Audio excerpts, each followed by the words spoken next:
Hello Capricorn, welcome back to my channel, The Vibes Inside. I am Marianne and I am here to do your reading. I have pre-shuffled the cards, Capricorn, and I'm ready to give you what I have on the table here. We'll see. I feel like there's a storyline here, but sometimes it's just when I start talking, then something comes through that I maybe don't see right now. I have that feeling. Maybe that's actually part of the reading, that something may come through that you didn't anticipate. Maybe even you weren't looking for it. So I feel like I want to start with underlying energy. It's like underlying energy is like a force that has been working in you.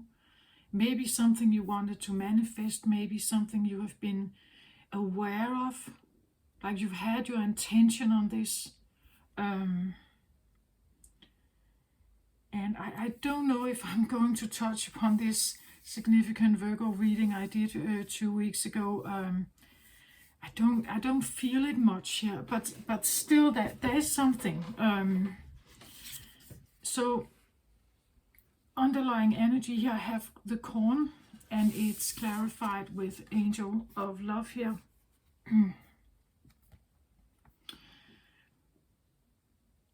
So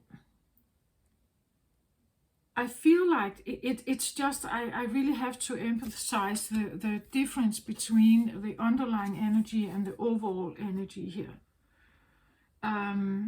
This feels, the corn here, it has a message of its own in the book, but when I look at these cards beside each other here, it looks a little bit like, this is like the,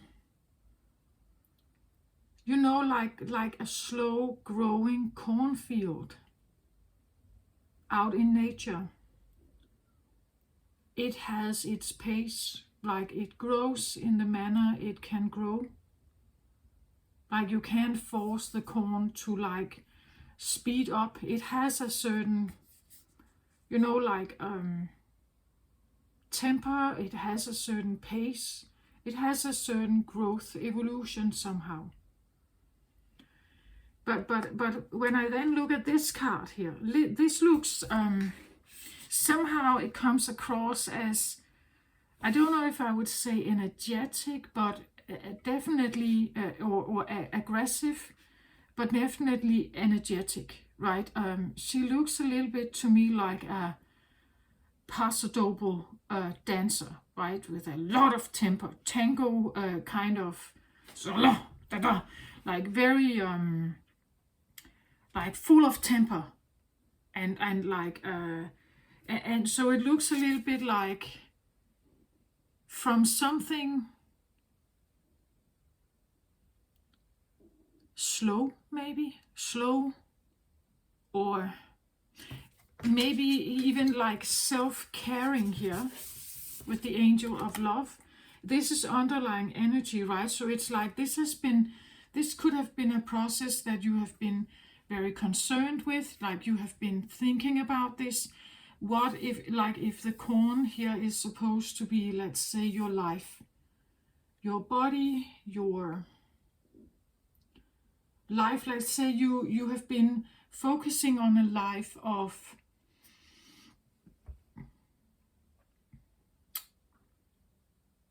peace, perhaps, or love and peace and self-care, doing things in the right pace, maybe natural, like something like natural body lotion, natural ways of things that are organic. It comes from nature. It's like having an awareness about time and how to spend your time, and what you have been doing with your time, right? Like sitting in the midst of the cornfield and just feeling really maybe in tune with something, because it is rather slow, and to connect with love and grace here, I believe that we must be slow. Like, it's like when we, and that's exactly what I see here, right? When we like speed up things, or we become aggressive, or if we become even energetic, some of the grace, you know, like there's a difference if you look at these two cards here, right?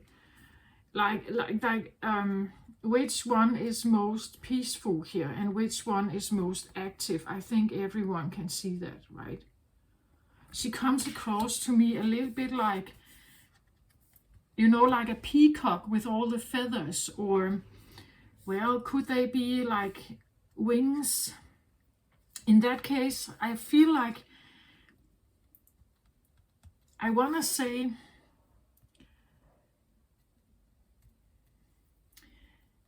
then it feels like she's defending something. Like she wouldn't look like this if there wasn't something to like, and maybe this is what she's defending, right? That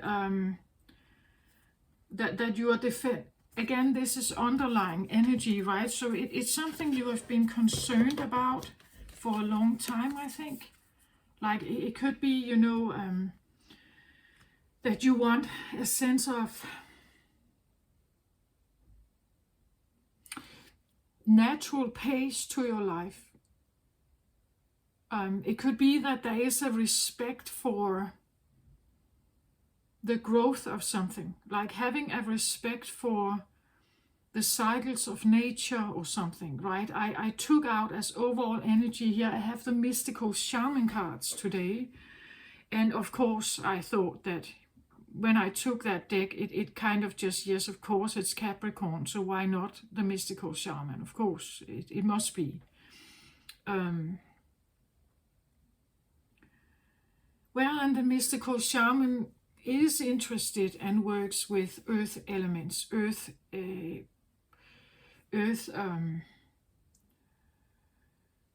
and well,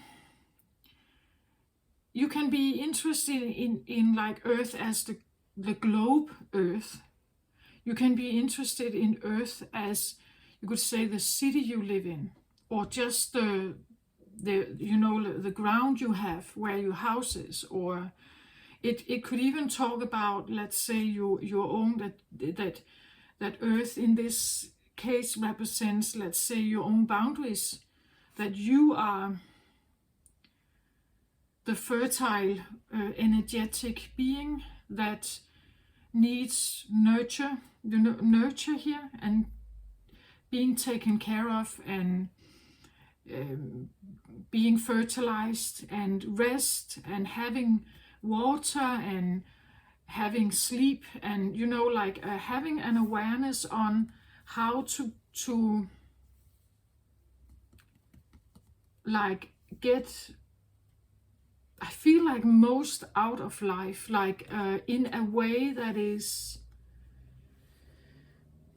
right for you somehow, right for you. And well, you're ruled by Saturn, and in the opposite hemisphere, Capricorn season is the darkest time of the year. And I've said before that I believe that Capricorns are very hard workers. It's like they really have to be like very focused on a specific goal. If we should look back in time, it would be a season where there wasn't much daylight.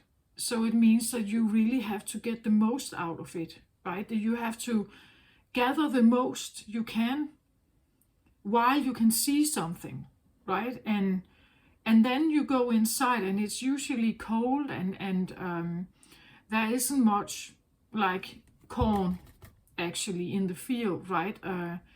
Corn is in the Capricorn season not necessarily available because there's snow outside, or it's frosty or something, so it can't really grow, right?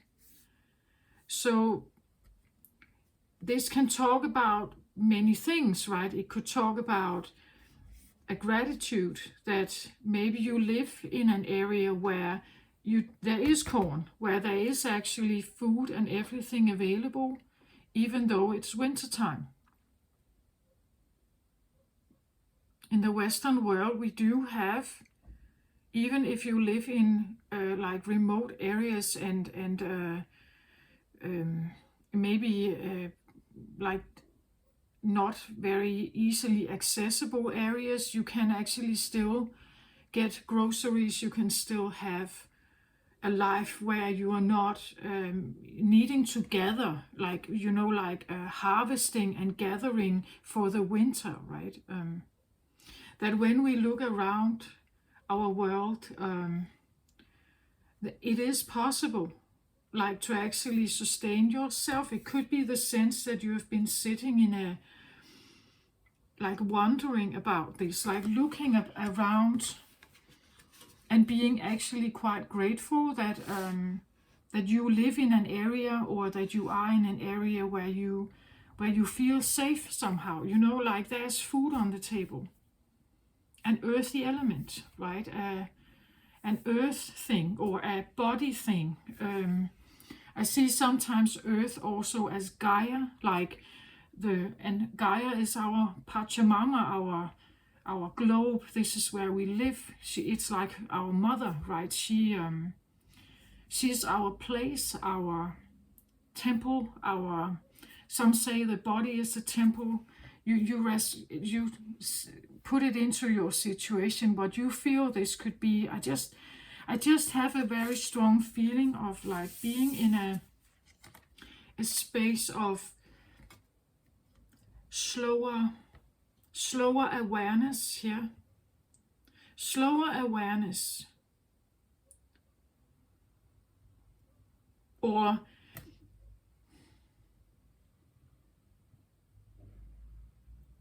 at least something about that because this is actually quite an abundant card, right? In the book it says something like corn represents the mother of sustenance and tangible abundance.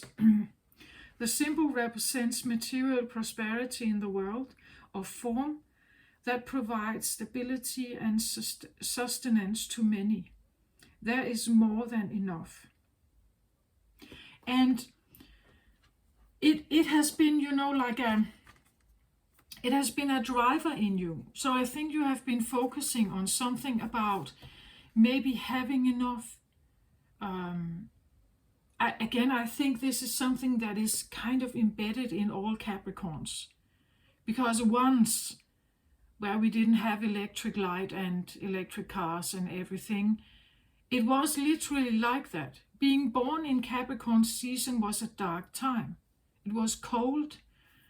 The food that was on the table was dried. It was something, or gathered and sheltered, so that it could sustain over the winter. And the family you grew up with, they had a very distinct knowledge about this. Otherwise, they couldn't sustain themselves in that area. And somehow I just feel like, I talked about it before, it's like inherited knowledge somehow. Even if you live in a big city now, there could be something about either actually like seeing it, right? Like seeing how like having a loving awareness, or sitting in gratitude for all the stuff that's out there, all the stuff that we can get, all the stuff we can buy, that there's so many things. There's something for everyone, right? Even though we are yin and yang and we are very different and we have very different priorities, there's actually a lot of things to choose from. There's more than enough, the card also says here, that there's more than enough. But because it's an underlying energy, it could have, you know, it's a very beautiful card. But it always comes with an invitation to something and a medicine. And, well, I don't know where you sit right? But I just get the feeling with this card here, like you're defending. This is like a defense, like you raise up and you're kind of just no to something, or you get, like the temper gets up to maybe defend something.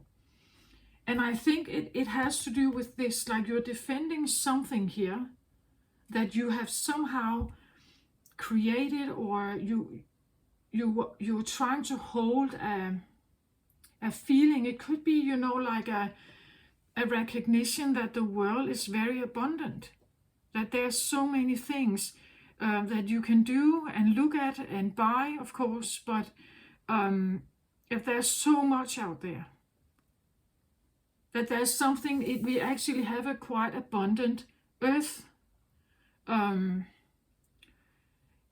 But most of us come from lack mentality, so this is not normal. Like, this is not a normal way of thinking, unless you grew up and you could have everything, that everything was always available, right? This is not normal to sit like that. I think because it has been like a driver that maybe you chose this at some point, right? You chose to sit in trying to have a more abundant mindset instead of a lack mindset, right? Trying to be grateful for what you have also here. That what you have actually achieved, or what you have built, what you have created. The corn kind of also, it's like a field, you put in seeds of something, seeds of love here, like loving gratitude and awareness towards maybe building or having a sense of abundance. But again, to me, abundance is not always about money. Money is good and great, but abundance can be maybe spare time, I don't know, or time off, like the corn, again, the seeds you put in. This could talk about maybe something you want to grow. So could it be family, right? That this talks about like the field, the family field, right? That needs nurture. Maybe that's the reason why I get this feeling of slowing down, following the pace of something here, that this can't grow faster. It could be that you're actually realizing that, once you had small children and now they're suddenly grown up, right? And you kind of just, wow, if I have to be there, right? And I want to join in on the slower pace, right? I want to join in on the peace.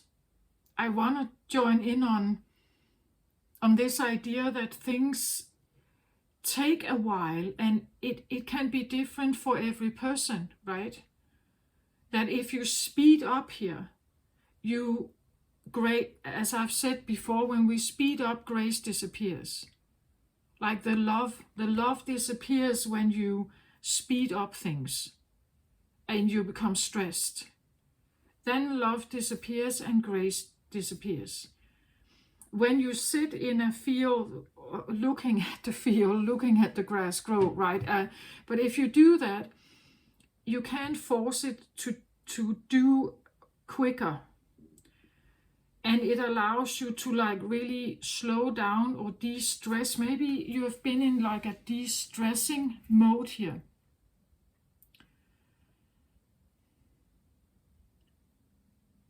And actually felt it. I feel like maybe you have been off work for a while, or even, the Corona time. I think some people actually figured this out during Corona, that there was stress about money and work, but if you actually sit in a little more peace here and allow things just to grow in a natural pace here,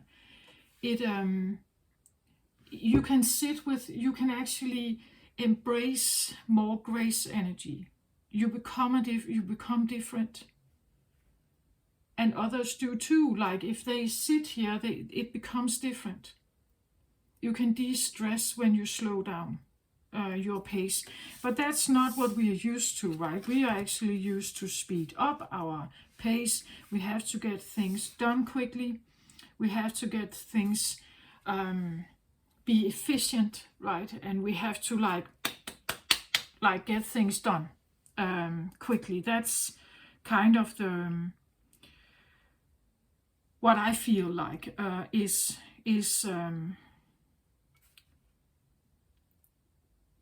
and somehow I get the feeling that today you come across like you're defending something. I see her like she's quite like having temper, right?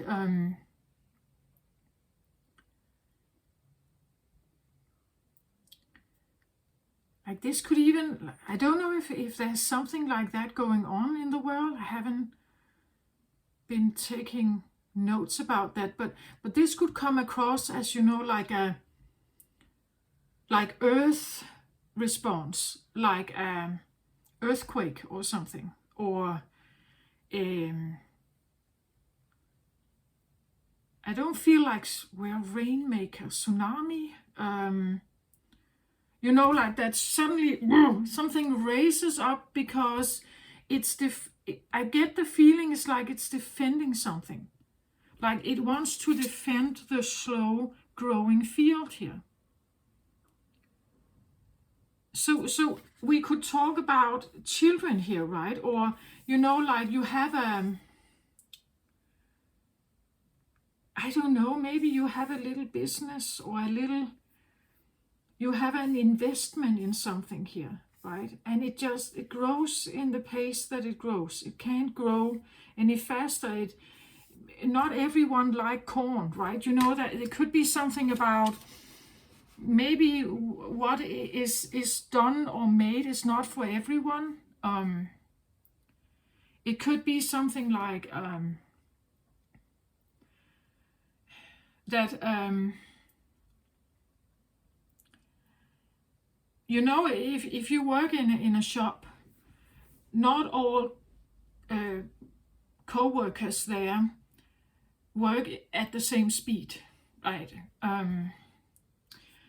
So I don't know if you are defending certain boundaries here about pace. I feel like something about that could be why you are like up here, right? That you come up. I see her as quite on guard here, or like defending something, like defending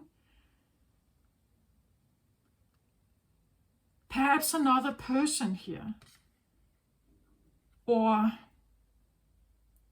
it's a part of yourself, right? That you're defending this one here, right?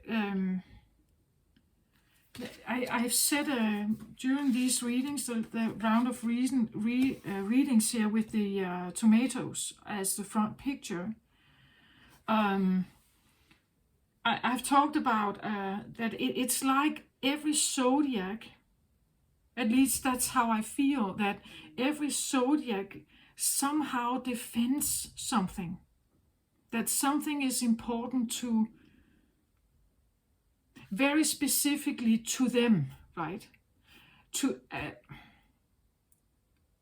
it's like the oneness that is a term that is used very broadly in the spiritual community, the feeling of oneness. That the feeling of oneness is a consciousness or place or realm, you could say, that I believe that every soul comes from. It's a perfect balance, yin and yang space or realm or consciousness. Souls do not have form, so when they incarnate in the human body, they get a form. But before that, they are consciousness.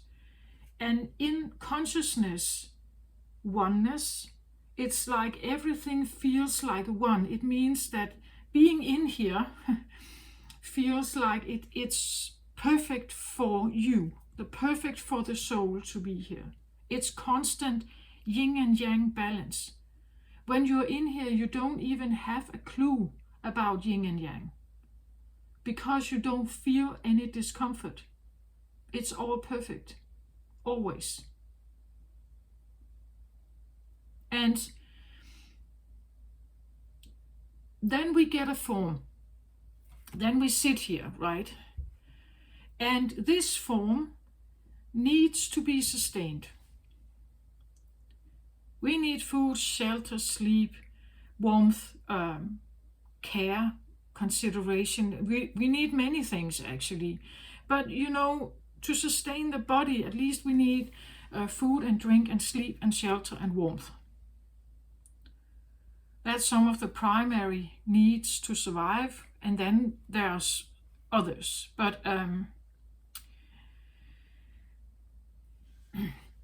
so when we get this form, we are now not only consciousness. We are now in a dualistic existence of a finite body that has a lifespan and an end, and an infinite soul. This is what I believe in. You don't have to agree on that. Maybe there are different layers, but I believe that we are in this. We have learned that we have a linear, finite life. I don't know if that would actually change if we didn't know it. Like if nobody on earth knew this, whether we would live longer. Unless we got injured and things like that. But actually we would just keep living because we don't know that we would die. Because again, when you have when you have that kind of knowledge, it programs your mind that this is now how it is. So I live until I get to a certain age, and then I die. That's what we know, right? But if we didn't know, I don't know if it would be different. But definitely we know that the physical form requires something. It requires that we have constant food intake, drink, shelter, sleep, and all this stuff. And some people are very fast workers and they can keep up because they have a big energy force that kind of just makes them go. And others don't, like they have less, right?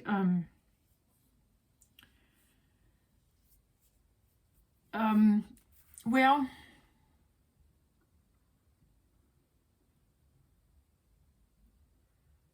I don't know if that's correct with you. Like you were born where there's least light, like minimum light during the year, as opposed to like Leo, right?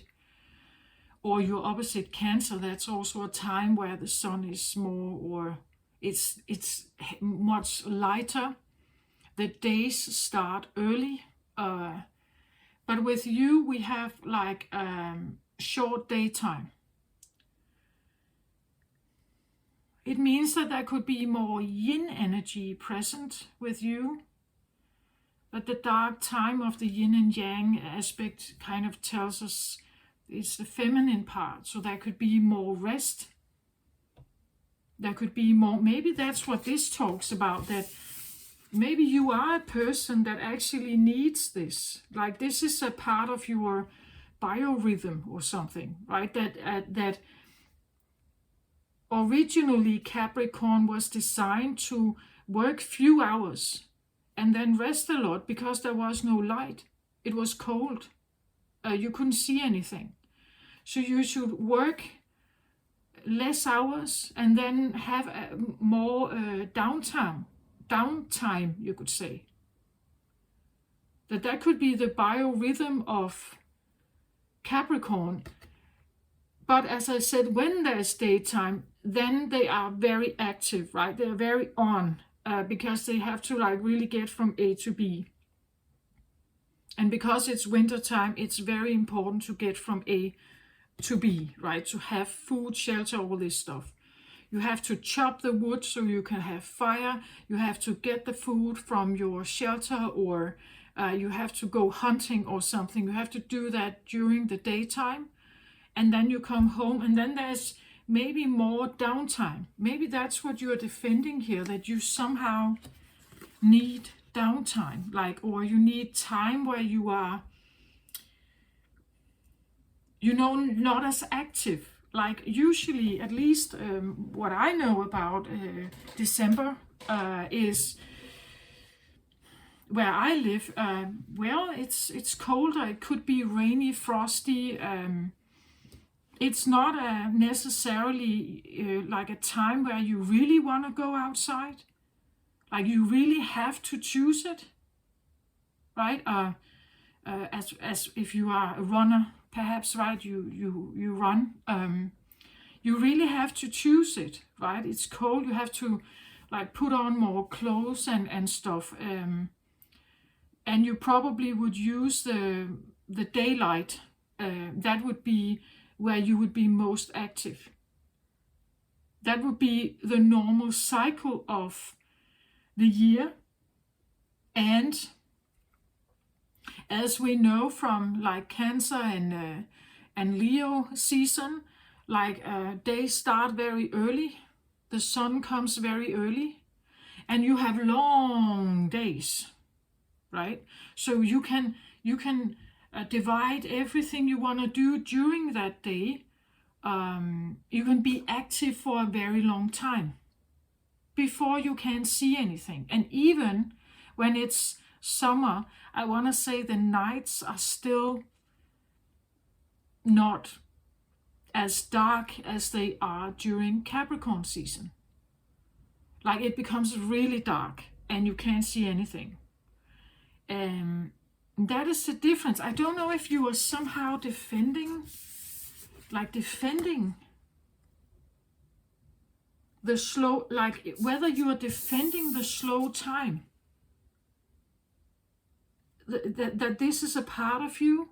Do you get my, or that you need this, or you have become aware that you need this? That this is vital for you to energize yourself. Does that make sense? Like to gather the momentum for the next few hours of daylight, you need this. Because I've always said that Capricorn are hard workers, in the sense that they become very dedicated to really, and I'm not saying you can't sit by the fire at night and sew clothes for the winter. I'm not saying that. I'm just saying it becomes less physical. It's not so heavy lifting. You may sit inside, like you may still do, I don't know what people did, but like sewing clothes or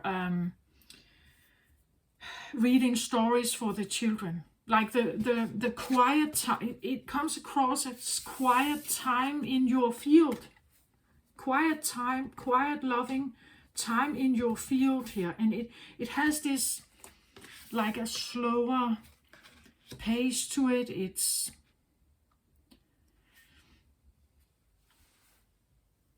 has a certain tune and pace to it.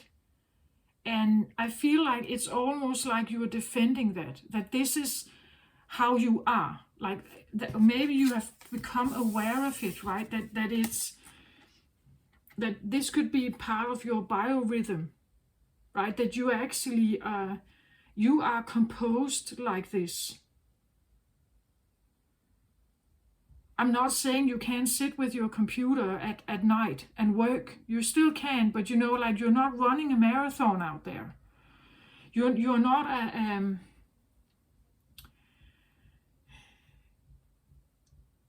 it's like if you could get out of jobs that are outside, like rather inside, right? Because I don't know, please correct me if this is, could it be something that if you have Capricorn somewhere, I have a Capricorn rising, I don't know.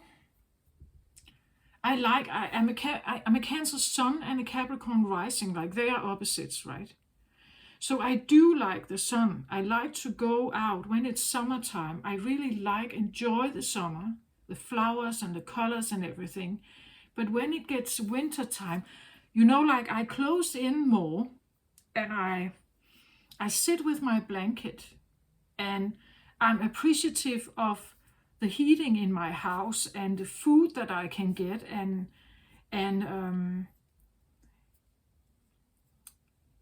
yeah, I've probably not been a person who would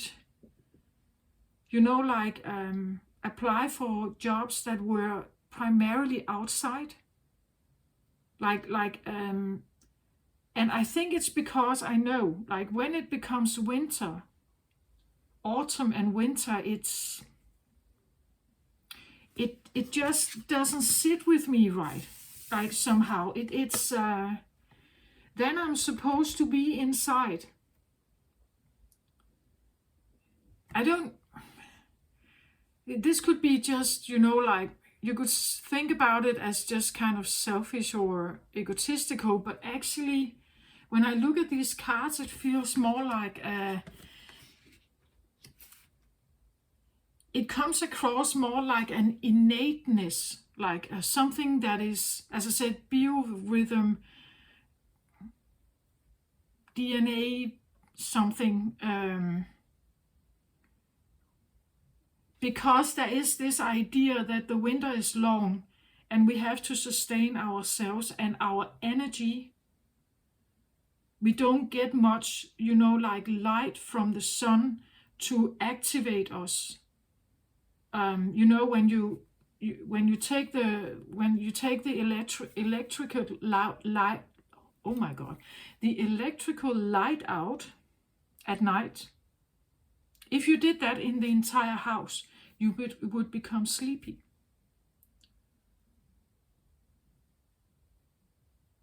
Like the winter time is a time that is suggesting that we get more sleep.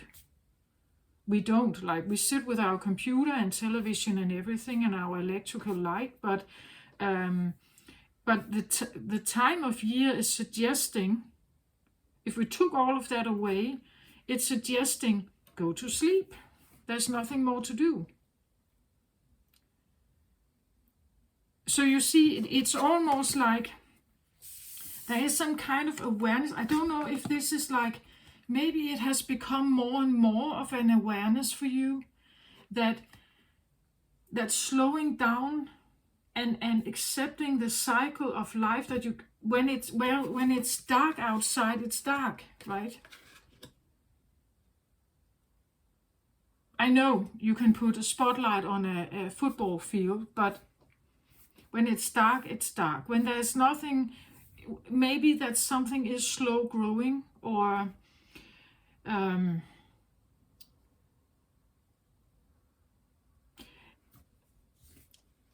yeah, it just feels like there has been this driver in you that has somehow, like a movement, right, in you that is maybe even asking you to slow down, like slow down and smell the flowers, or sit with us, Mom, and read this book, right? Like, can you sit with us and read this book for us, Mom, right? And when you actually do that and you sink into the couch with your children and you just sit there quietly and you read this book, it's like this comes in, right? Then this is there. This becomes present when you sink into and that's what I say, like grace disappears when we speed up things. And we have a very speed up society. The way we think, the way we are processing information, the way we, like scroll on our phone, and we, it's quick. Information is constantly coming in from news, the news, the screens, all the screens we have. We are encouraged to like get up in gear, like to move quicker, become more efficient. So we are moved from we have been encouraged to be in a yang energy. Like the yang energy is competitive and like to the point, let's get moving, let's get things done, chop, that kind of feeling. Where this feels much more like a yin energy, like it's again the heart here. She's looking at it, right? It could also be like she has an awareness of like her own health. Is it healthy for me to be in the cornfield here and just take things slow, or take it in my pace? Like I have my personal pace. And if people are trying to like rush me, I become uncomfortable, or I can even become stressed, right? I can become I can have a heart attack, you know? Like if people are trying to rush me, I could literally become ill. Maybe this has been in your awareness. It's like a driver that moves forward something. So what is it moving? It's moving this one, the Rainmaker here. So the Rainmaker, well, again, I know the book talks about something, that what the Rainmaker is, but today I just don't feel like it's... Well, this could talk about way back, looking for a fast way out, like a fast way of earning money. You know, like, and because it grows very slow here, maybe the temper is like getting that you become impatient. But it's just when the angel is here as well, I don't get this idea of like... That's what the book says, and it just doesn't feel right to me today. It's like these two go together. This is a clarification for the cornfield. So it's like she loves the slow growth. She loves that it takes its time to ripe. Again, there's something about this, the growing and the maturing, and it follows a certain natural pace. Like the front picture I have with the tomatoes. Like you don't get a small green tomato and just jump it into becoming the red one. That's not how it works, right? The same with the corn here. It doesn't develop into full ripe corn here overnight like that. There is a certain cycle growth process that just needs to like be, right? It has to grow and evolve naturally. You can expect a 2-year-old the next day to be 30, right? There's a certain... It's like she respects that, right? This one, she has like real respect and appreciation that things do not like grow up quick, you could say. Maybe you are looking at your children and actually you are very grateful that they are not growing up quickly. You know, like there's a special time to childhood. That childhood is a special time. That you get certain experience, even as a soul, right? You get certain experiences being a child. You get certain experiences being an adult. And you get a certain experience becoming older. This could talk about also slowing down, like maybe retiring, right? That you have a mindset that you want to look at the grass grow, right? You want time where things or environment that somehow is allowing for different pace, I want to say. If not literally like slowing all your pace down with all your activities, then allowing that people have different pace. And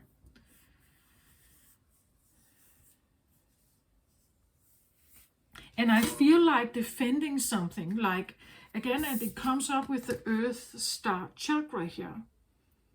So, and these come across to me as quite dynamic. Like a lot is happening here, and she's quite feisty, right? Where these come across as, like, if I can get them here, like they just come across as like more organic, more slow. It's you see, I don't know if you see the difference, but I kind of did. Like there is almost like a firework here, right?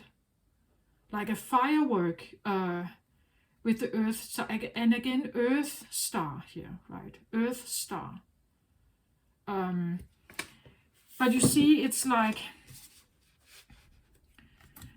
to me, these are very different women. One sits in like a quiet mode here, just becoming aware of something, like really breathing slowly and everything. And she is like with a lot of temper and enthusiasm, like dancing this paso doble there, like or tango, right? It's like showing a lot of willpower. Temper and willpower or gumption, right? It's like she really she steps into, what's that called, into it's like she becomes someone else, right? It's like that something fires her up here to somehow I don't know, but it comes to me, it's somehow, it's like that something comes from deep down and then it kind of explodes here, right? Like she becomes like a firework somehow. But it's like a temperament. The Rainmaker usually, well, in old times, I believe the Rainmaker would be someone, a shaman, usually that worked with the idea that they could summon the rain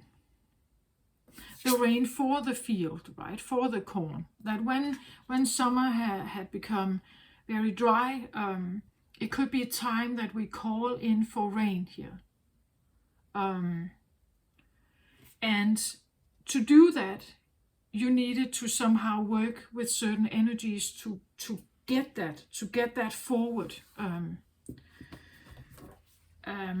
The book talks about that the Rainmaker is a master of manifestation who can call on the element of nature to serve the greater good. When the power to co-create is used with integrity, great beauty and benefit flow to all.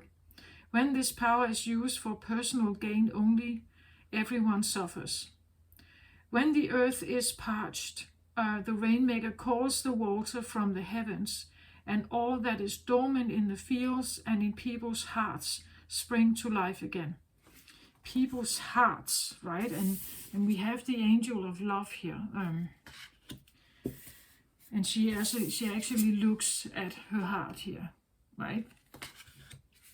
I don't know if that has some kind of meaning. So the Rainmaker is calling you to create something new from the elements that are already in your life. Be sure you work with what is and not with what might be or could have been. The seed that have been silently germinating in your heart will burst forth ready for the sunlight. Do not hold back. Put all your chips on the next roll of the divine dice. The warning or the medicine here says that you can recognize how you are co-creating your world. Nothing is happening out there without your involvement. Remember that the world is only mirroring back to you the conditions of your love and your intent. So change this within before you take any action. Do not take life personally. Well, so it seems like that there could be something about how you manifest the intent and the feelings behind it.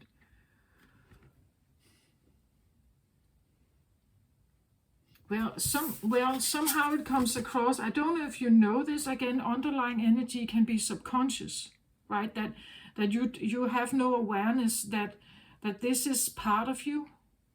That maybe you do, maybe you don't, right? But maybe you do have. It could be subconscious here that you have some kind of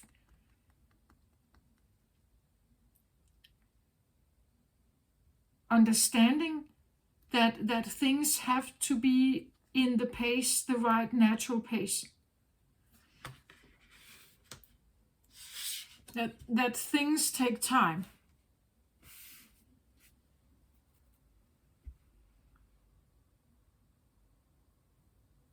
That there is a cycle to natural growth.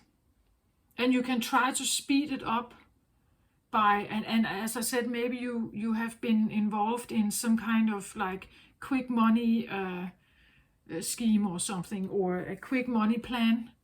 And if it's not working out, it's possibly because the intention behind it doesn't really match. It doesn't really match this, right? It's almost like that things take.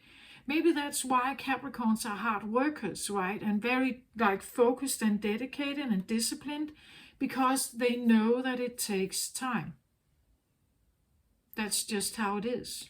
Like especially in winter time, right? That you can't grow much, right? It just takes the time that it does. You can't really. It's like non-forcing, like that. There's something about you can't force things to grow. You can't force the corn to grow if it doesn't want to, or if it is bad soil, or there is no water, or no fertilizer, or no sun. You can't expect it to grow. Right? It feels a little bit like you have this, like, whether it's well, we could all come into this thing that I have to like fix something, I have to get money quick. And yes, maybe you have that awareness, and you try to do something to get that money, perhaps. But deep down it feels like you have a knowledge here that things are not going quicker than they are supposed to be. Because if they go too quick, the grace disappears. And if you want to build something from your heart, something that is like passionate and really heartfelt for you, it can't go quick. Like it's not the right way. If I want to build something that is like really from the heart, it has a certain pace to it. Or I want to let it have a certain pace because I don't want to lose the grace, right? If I go too fast with something, or if I push myself or something, I lose the love also. Like, do you get my point? Like if I don't know, if maybe you're building your own business here, and well, it's always nice to have like quick growth and everything. It just feels a little bit like that if I do this too quick, if this is growing too quick, it probably rots, right?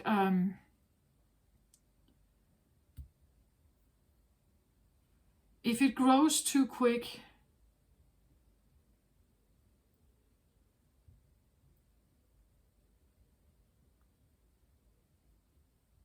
the love and the grace disappears.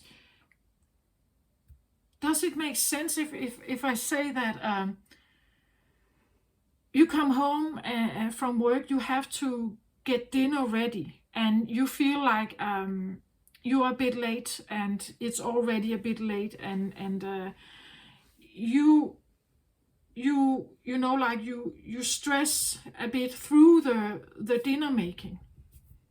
You chop everything fast, and you get it going really fast, and you get people to sit down and eat. And you may actually eat quite fast and everything, because then they have to go have a bath. We have to do reading. We have to look at other homeworks, or Peter has to go to football or something. So we have to like do this really quickly, right? So when you do that, the chopping and the looking at the watch, and Peter, you have to like get your football clothes ready, right? And whatever stuff is going on. When you do that, it's not like this. Like the feeling of home and relaxation comes in when she is present here, right?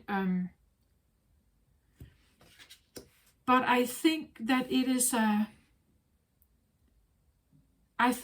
maturing process. Maybe we are going through it all of us, that we have been in a place. That's personally what I think. I believe that that we are a bit like toddlers. Our brain doesn't function better than a toddler, actually. We get easily reactive if things don't feel right. We may not say it out loud, but we definitely feel it. And sometimes we can, like curse to the wind or something. But we blame others. And dealing with like our reactiveness is a bit like a toddler. Like the toddler still could take a rubber shuffle from the playground and hit someone else in the head. We may not do it physically, but we definitely do it verbally. So we project things from our own awareness onto others. We gossip and things like that. I've said in the other readings, I will repeat it here again. It's like, just one example is that when you are at work and there's some kind of incident that feels really bad somehow. Maybe you have a big quarrel with a boss. Maybe a customer is becoming really, really upset about something, and you're just trying to manage the situation somehow. So later, when the phone call is over or the customer is out of the door, you may still have that feeling, right? You may still feel, oh, that was really bad, or such an idiot, right? He doesn't understand, blah, blah, blah, blah, whatever. And it can still linger around. You may even talk to some of your colleagues about it, right? So the story is still alive. Like, even though the phone call is over, maybe you managed the situation somehow. The story is still alive, right? When you talk to someone about it, it's still alive. It's still fed. Like, we are feeding it with our talking. So later you sit in your car, you're transmuting back home from your work. You may still go through it. Like, you may still think about whether you could have done this differently, or what was it that wasn't, what did you overlook? How could that happen? How do I avoid it in the future? Or who is to blame? Who didn't do their work well or enough? And maybe you are angry, also a little bit angry that the customer was so furious, right? That they could also have like talked differently. I don't know, whatever, something like that, right? And you sit in your car here, and you go through this in your head still. So it's still alive. Even though you are off work, like you sit in this is your private time. You sit in your car and you can still kind of being a bit like annoyed about this, and it's frustrating. So you get home and you actually, it's still alive, right? You still take it with you inside your home, and maybe your partner looks at you and they can see, oh, well, it's maybe not the best, it was not the best day. You are now maybe saying, yeah, I just had this really awful meeting with a customer today and blah, blah. It was really, they were so angry and so confused about the time schedules and all kinds of stuff. So it's still alive now inside your private home. Some may even think about it before they go to bed. They wake up with it in their mind and they go to work again with this, like it's still processing somehow.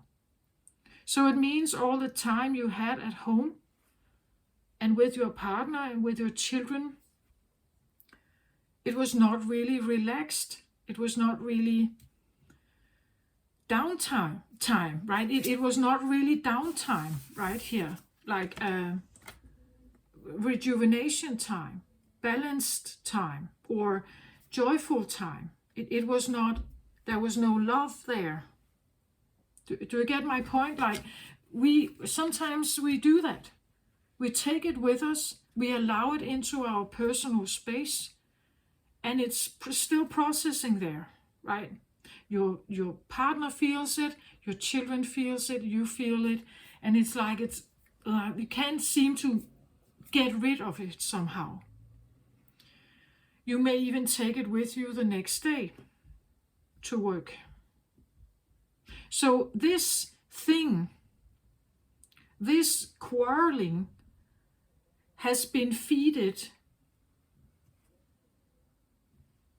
like for a very long time, and it may still be feeded when you get back to work. Like every time it's alive, it's still alive. And I feel like some of these stories, we should really put them to sleep again, right? We should like put them in a box and with a lid on, so that when you leave I know some people are very good at this, like they just leave it and they don't care, or they just somehow they shut it down, and they can actually ride home and focus on something else and get home, and as long as they can really get their downtime, as long as they can really get this feeling, great, right? I just know it's not everyone. Not everyone can do this. That's why we gossip, right? That's why we talk to like the girlfriends or the football friends or whatever. Like that's why we do that. We talk about the bad boss or the stupid colleague or whatever it is. We do that. We read about it in magazines. We look at it's present in movies, and it's everywhere. And if we somehow could take responsibility for our own experience and know that this it happened between me and this customer, I don't need to take this and put it on someone else. So I take full responsibility for my feelings, my reactions, my boundaries, and everything. I take full responsibility for it. I own that, as well as they must own it as well in the communication between me and them, right? So if they do that and I do that, maybe our conversation would be different, because none of us would like the bad feeling. So maybe there could be a different tone to it. I'm not saying we are supposed to become feelingless. I don't think that's a thing. But I do think that it's fair to own your reaction, to own your reactiveness to what happens. Reactiveness comes when we feel uncomfortable. So all the way from literally survival mode, PTSD kind of reaction, to just feeling like uncomfortable. This was not nice. This is uncomfortable. You know, your window in your car, you can roll it down if you want a little breeze in, but if it becomes too much, you roll it up again. Now it was a little bit uncomfortable, so I just roll it up again so that I become comfortable again.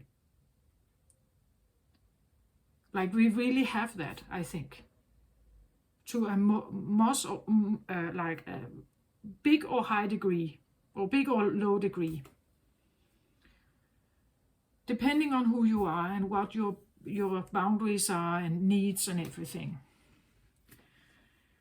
But from very little discomfort to like literally survival mode experience, or PTSD trauma experience, like in that area here, we get reactive. When we are on the other side, when we are comfortable, this place of being comfortable is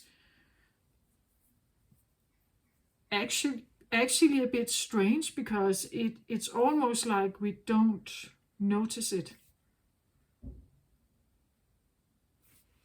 We don't notice it. But I think that there's something you have figured out here, Capricorn. That there are times that are better than the other. That there are life circumstances that are better than the other.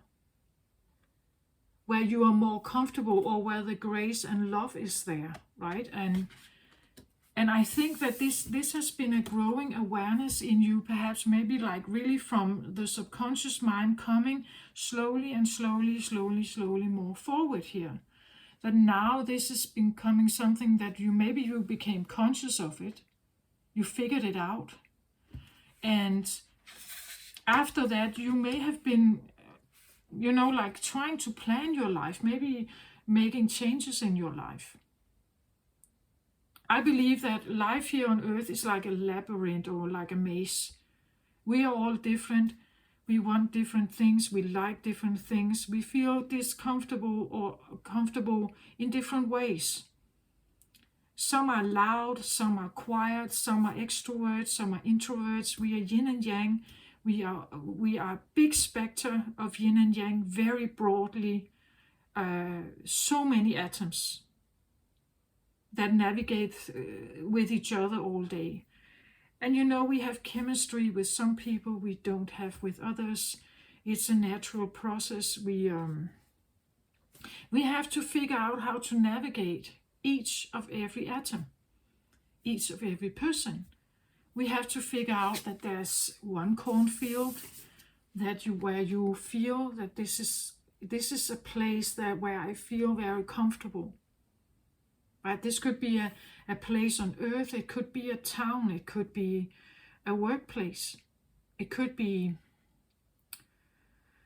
maybe this is a memory, or a nostalgia feeling, that at some point you were in a place where you felt this very strongly, right? And now you are not, perhaps. You feel the difference.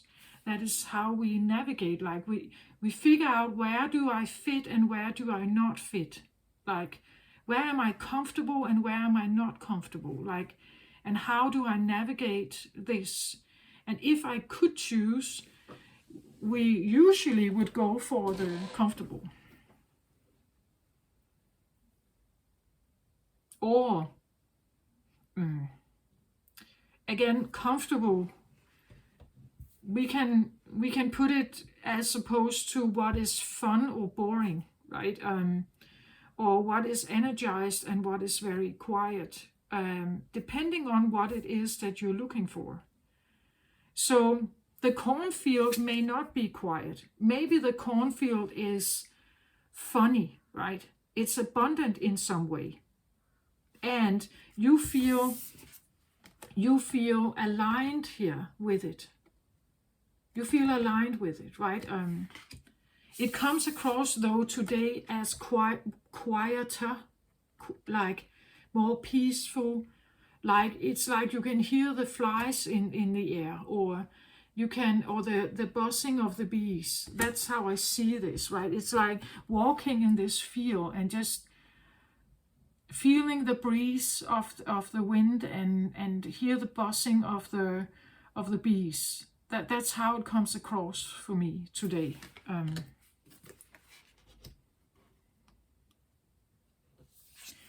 And this is now then, it is overall energy. So this can be something that is really in your awareness, like she is in what you feel right now. And I think it's because you're defending something, like you're defending the peace here, or the quiet at home, or like this idea that as I just said, when you sit in your car and you are actually having your space now, you sit in your car, you become aware that I don't want to take those stories with me, or the gossip from the cantina, right? I don't want to take it with me home unless you invest it in yourself, like you like that stuff. Otherwise, I wanna become aware of my time. I wanna become aware of my mind, and I wanna defend what is mine. The earth here, as I said, it could be your body, it could be your existence, the way you live your life, right? Earth chakra here, the way you live your life, how your everyday life runs, you could say. How much time do you have with your children? How much time do you have with yourself? It could be that you are defending your own downtime, right? That you want some kind of equality, that your partner is also, I don't know, putting the children to bed or something. That you are defending maybe the peace in your home, or like as I said, the downtime, the rejuvenation time, the love in the home, perhaps something like that. That if something wants to like challenge that, invade it, you would say, I feel like you're becoming aware that you don't want that, right? Then you become the rainmaker here. You become the one that stands up and says no. Like again, it could be like she's setting up some boundaries, like really, no, I don't want this, right? I'm defending my cornfield here. I'm defending my cornfield because that is where I feel grace here. That is where I feel love. I'm defending my space because I want it to be a place where I can rejuvenate, or my children, or my partner, or I don't want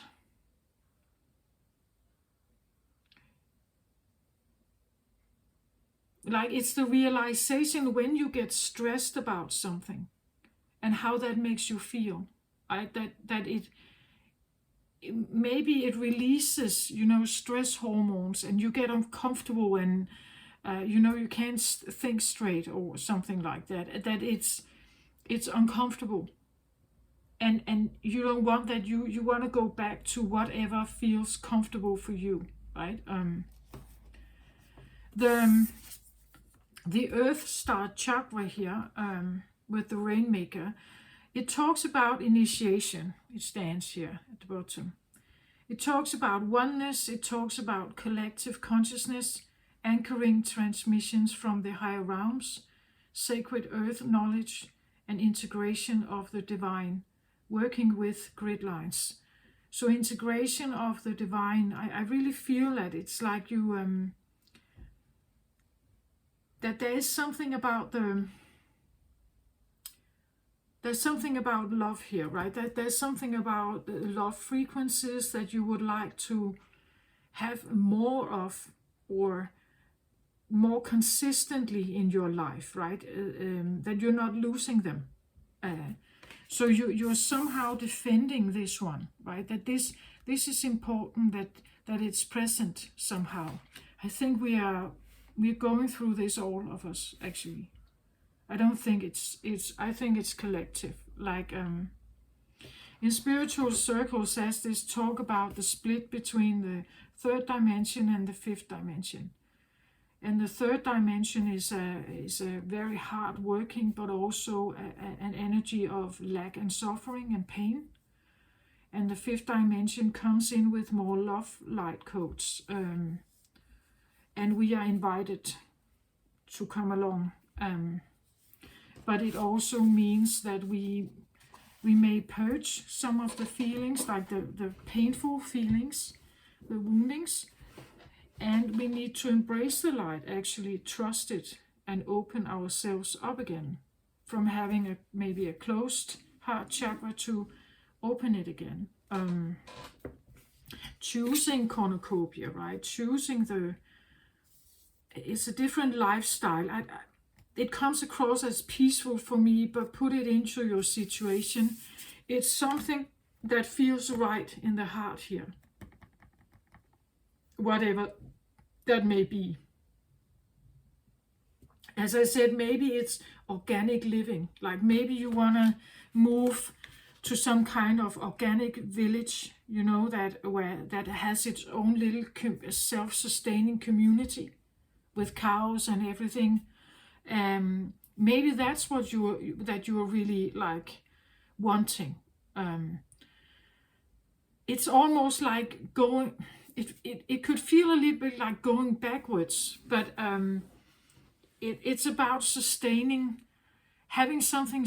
It should be sustainable, right? Something sustainable that you can depend on again and again.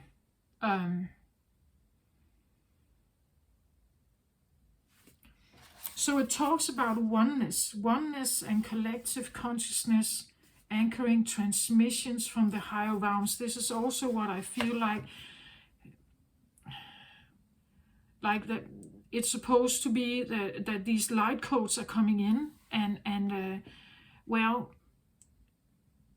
some spiritual teachers say that they can see them and feel. I can feel them. I can't see them, but I can feel them.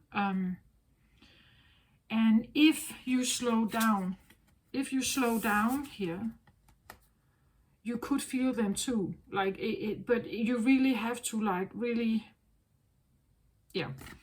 You can feel them too. They are here. It's an invitation. You can say yes to it. It's easy to say yes, but maybe not easy to do the work, like the release work. So, well, but again, this is the clarification of the Rainmaker, right? She becomes like the dancer here, right? She dances her boundary dance here, I feel like, because of the oneness. This is the reason why she reacts. This is the reason why she gets out of her chair, right? The last card I have on the table is the Page of Fire here, Page of Gabriel, which definitely talks about like fire here, right? This is a new kind of fire, a fire that burns for certain kind of boundaries, that burns to uphold or defend, like the cornfield here, right?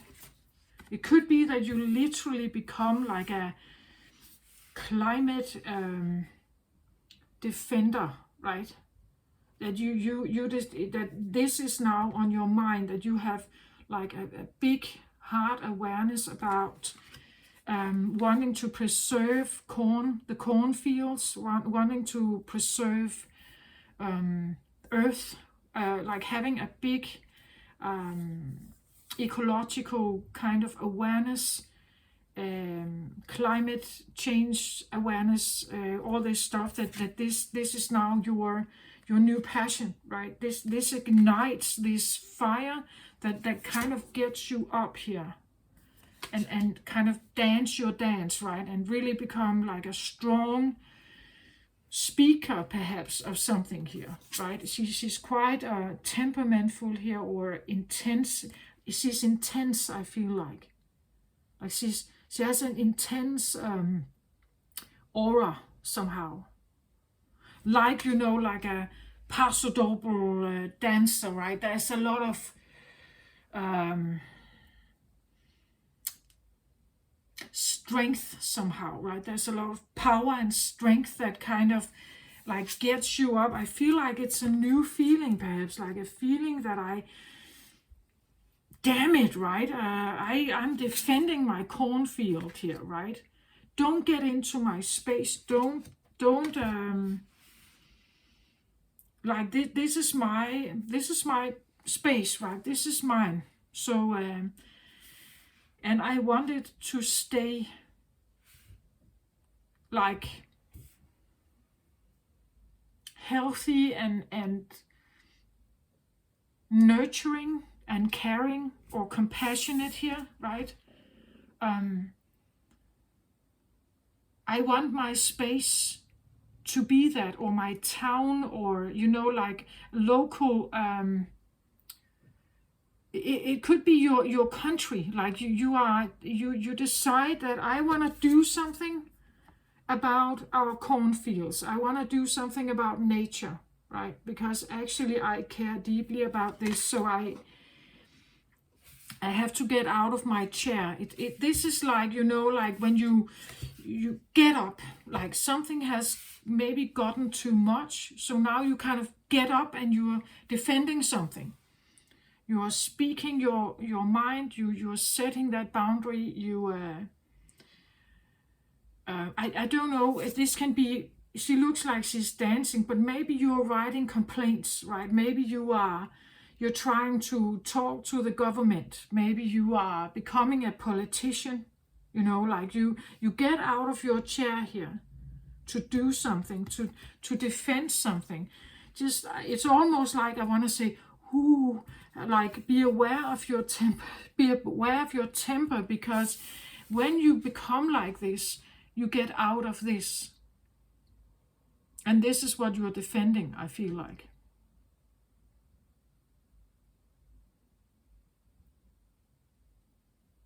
But it can also be that because you choose the downtime, because you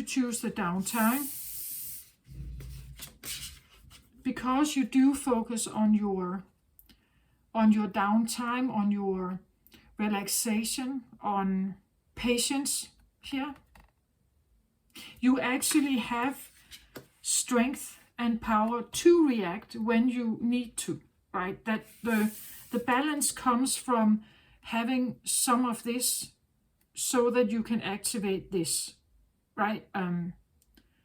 But if you should stay in this mode always, you would burn out. Like the flame here cannot be sustained if you should stay like this all the time here. And that could be the problem with the oneness. Then the oneness disappears, right? The oneness disappears when you stay in one mode only. As I said, it's the same thing with this. Like, if you stay in this mode only, there's probably something else that is going to be, like, you will sleep all day then. Right? You would never get anything done. You know, like, you would sleep all day. So it's about a mix of the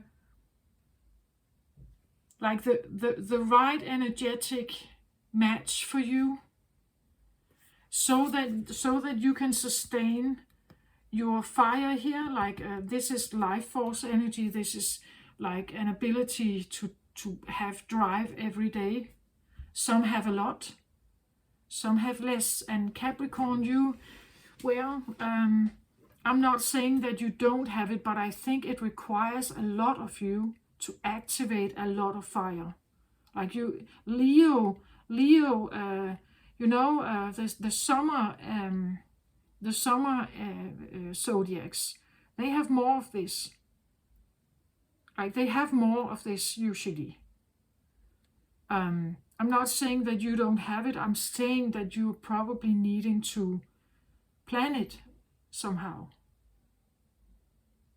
And that the downtime is actually important. So that when you actually want to and need to step into like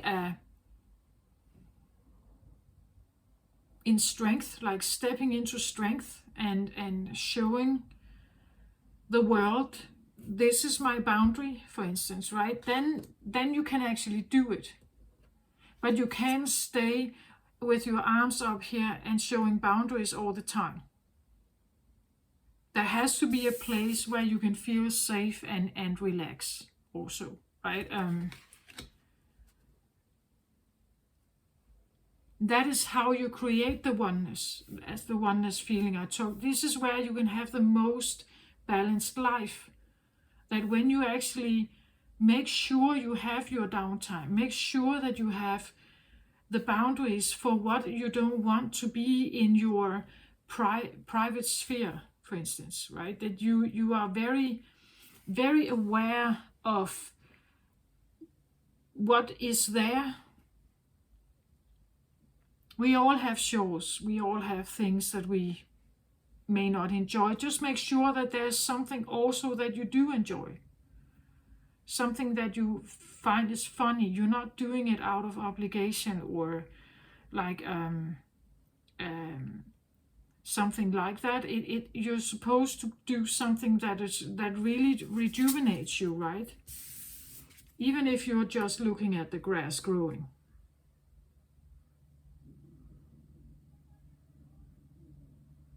I don't know what this is for you, and I'm not judging whatever it is. I'm just saying find something that is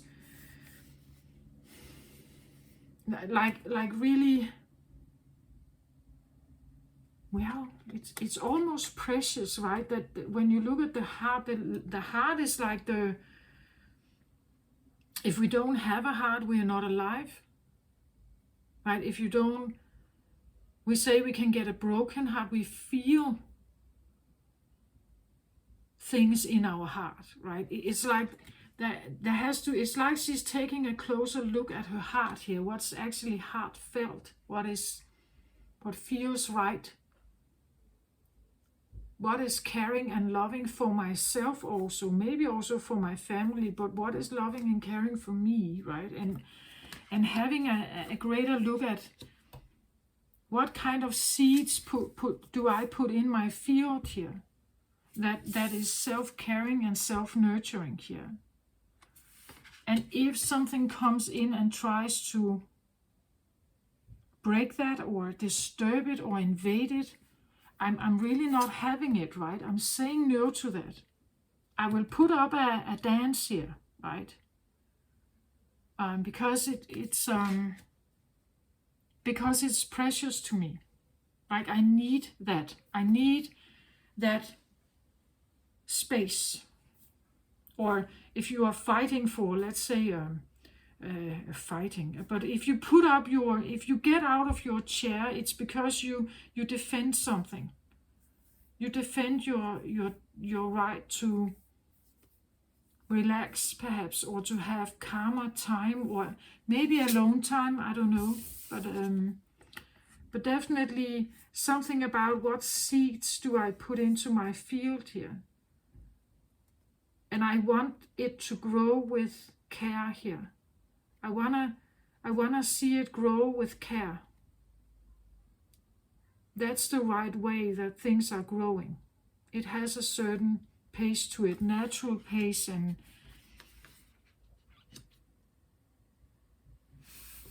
I wanna defend that. Whether you are defending your children or you are defending yourself also, that you are on your, if you are on a spiritual awakening journey, that your journey is maturing you in the right pace, that you don't want to force anything, because if you're forcing something upon yourself, then you have to fix yourself or something. It's not very kind. It's not very self-loving to do that. Some go through a dark night of the soul experience, and they may feel like they have kind of, fixed everything, gone through their healing process in a year. And some, they are maybe doing this most of their life, because the pace is different. It depends on maybe karma or other kinds of challenges. As I said, there can be something about the age also, that childhood has a certain, you could say, charm to it, and certain lessons, certain growth processes. And as adult life, we have different. We go through a whole different kind of life circumstance typically. And when you get older and you may get retired, perhaps, it's then again a new life, right? It's a different life again. So there's something about maybe also, I don't know, somehow, again, there's something about like becoming appreciative of what it is that is there somehow. The cornfield here could even talk about, that at some point one seed was made in childhood, and another seed was put in when you were 18, and another one was put in when you were 25, and another one at 30 and 35, 40, 50, right? And now you see this mix of seeds that kind of remind, or plants that kind of remind you of a time, like a time of growth and learning, a time of, that when you look back at the very first plant, or a memory, or what that is, it has a certain tune to it, it has a certain charm, or it could be that you are like looking back on your life here, right? And what really matters here for you, what feels nurturing and caring, what would you like to still have in your garden here or in your field. Could be that this cornfield is, there are friends there, maybe you don't want all of them there anymore, right? Like maybe you are sorting things out somehow. Again, I feel like it is this labyrinth, this maze that we are exposed to certain people and things, and we have to figure out what is the right match. Sometimes it's maybe parasitic, sometimes it's more symbiotic. So we have to figure this out. It's like this learning field, you could say, that we are in. And every time we learn something new about ourselves and what's right for me, what's right for you, what's right for Peter, and what's right for whoever, we make a new choice. We decide something new. And when we do that, we are growing. We are maturing the tomato. We are ripening the tomato every time. And I think at this point in time, where there's this so-called split between the third and fifth dimension, there's this invitation that you can go on this journey towards a more loving life here, or loving awareness. And it means that, I believe that it definitely means taking accountability of, like, I have loving awareness about what's going on in my life. I have loving awareness about how I am reacting and responding in certain situations. That I choose a certain tone, right? I choose a way also of looking at things. And if you're not taking that route, you probably stay in the third dimension. You will still scream at your boss and become reactive and very, very angry with people, perhaps. Or feel the suffering and pain, because the third dimension is like totally filled with that. And I believe for you, Capricorn, you know this because like you are ruled by Saturn, so you know this very much. Like that you're one of the signs that probably hold most difficult lessons, or ties to old stories that do not need to be alive anymore. But they can be difficult to break. Well, I don't know, but and they can be relational. Like in my own I have a Capricorn rising. In my own situation, I figured out at some point that I probably was trauma bonded with my family, very enmeshed, and to the point where I actually felt like I had no idea who I was. I became what they wanted me to be, but I had no idea of who I really was. I'm still figuring this out, right? So it dawned on me that I had no passion of my own. I had no real idea of. Probably I knew a little bit about what I didn't like, but what I truly liked, I had no idea. So I had been a pawn in someone else's game, and somehow at some point I must have yielded to that kind of power. So I have been using my time on trying to discard from that power, and going through all that kind of emotion and feelings and fears and whatever came up like that. And this is what it takes, right? It takes at least a commitment to yourself that you want to figure this out, or you want to choose something on your own behalf. Not necessarily always only on the behalf of your partner or your children, but also for yourself. And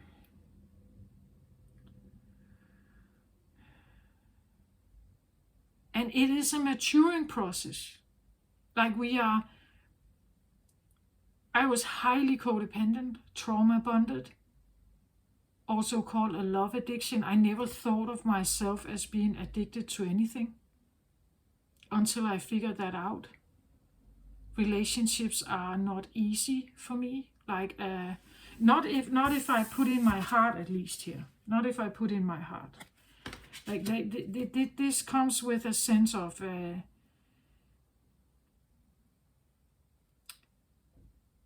well, for me still it comes with a sense of needing to not do anything, no quick moves, right?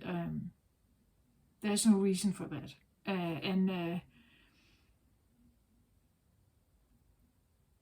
And I figured out so much covert stuff that was hidden underneath so-called pleasant behavior, right? From my family, but also from myself. Like I really had to clean a lot up there. Or at least become aware of it. Know that it's part of me. There are things there, it's part of me. I'm not sure I can just, like dismiss all of it and throw it out, but I'm aware of its existence, that it's there. And well, I'm doing these readings, but I still don't know exactly where it's going to take me. I'm doing them anyway. And I feel that For a long time, I felt that I could connect with earth, right? With earth, like earth or heart or something.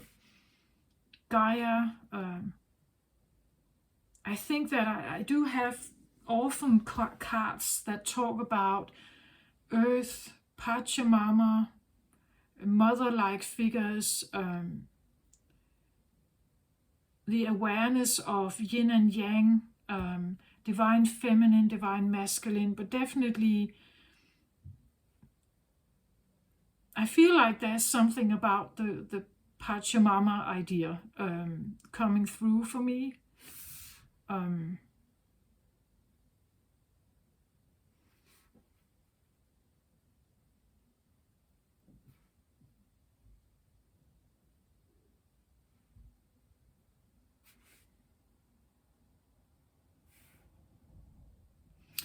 Now I get something like, well, this space here can be a quiet space or a space of reflection, like thinking back, nostalgia maybe. And sometimes when we sit in this, there are certain emotions that come up. Something we miss maybe, or maybe even things we regret.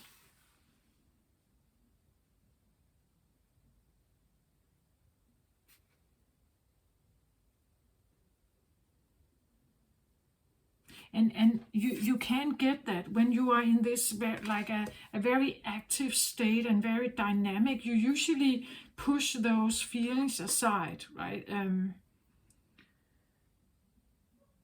I think this is what men have been doing for like many generations. Like we just push it aside and we get out and work, right? We push it aside and we get out and work. But actually, when you sit in some of this, there could be all kinds of emotions coming up here for healing, release and healing.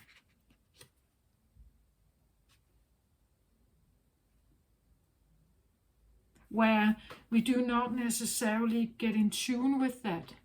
Again, I get a feeling of like, I've said it in the Scorpio reading, a long time ago, I said that a storm is coming. A storm is coming, Scorpio, and they can just as well prepare for it, because they are definitely going to feel it as the deep feelers they are. But I told them recently that the thing that is coming is love. That's what I really feel like, that the incoming feeling of love, light, love and light codes that come in from the cosmos at this point in time is to like raise that vibration up, but it can be quicker than it can. Like Earth in itself can only take in a certain amount of light, you could say, at a time. We can only take in a certain light at a time. Otherwise, I think we will go crazy. Like we will not be able to handle the emotions that come up, because we need to balance it. Like we need to shed something and take something in and balance it. So we follow her development. She is taking something in, we take something in. Whether we want it or not, we will be influenced by these light codes. And you will feel them. I can feel them. Like it's one of my, it's definitely part of my process still to balance some of these energies here that come in. They are moving us towards a greater sense of oneness, but it's not happening overnight. The fifth dimension is not just popping in its full capacity. Not for everyone. Like you can be on different timelines. You can be in the same room with 10 other people, and you will have 10 different experiences of what happened in that room. Like that's how I feel like the timelines are working at this point in time. Some may sit there and just feel like life is the most amazing thing, and it just feels so good in the heart, and you can feel like all this beautiful energy that comes in, and others sit in their pain and loss and lack feeling. You can walk by people in the street and have totally different understandings about. And again, I think that there can be something about, the zodiacs that are on the one side of the story after the Virgo hit.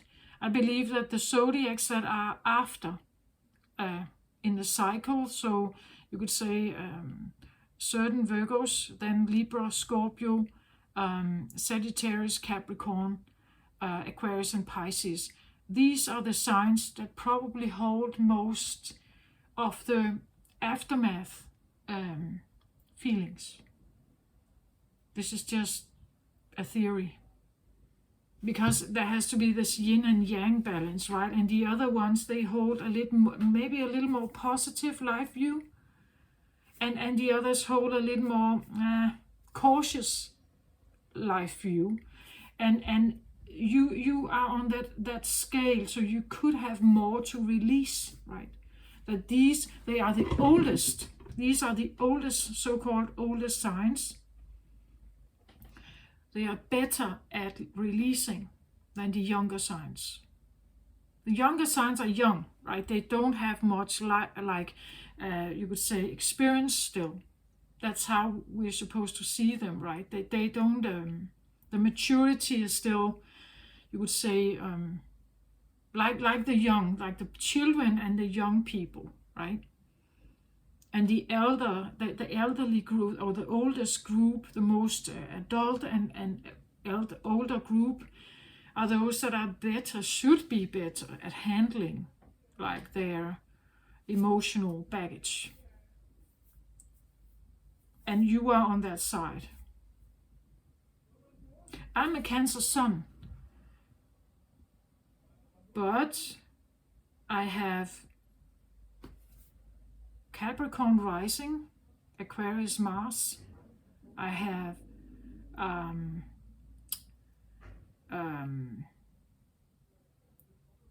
Jupiter is Scorpio for me. Like Neptune is Sagittarius for me, right? So I have at least 5 planets that are influencing me with that energy. And then I have my Cancer sun. I have Gemini Venus. I have Mercury Cancer. And then there are some other planets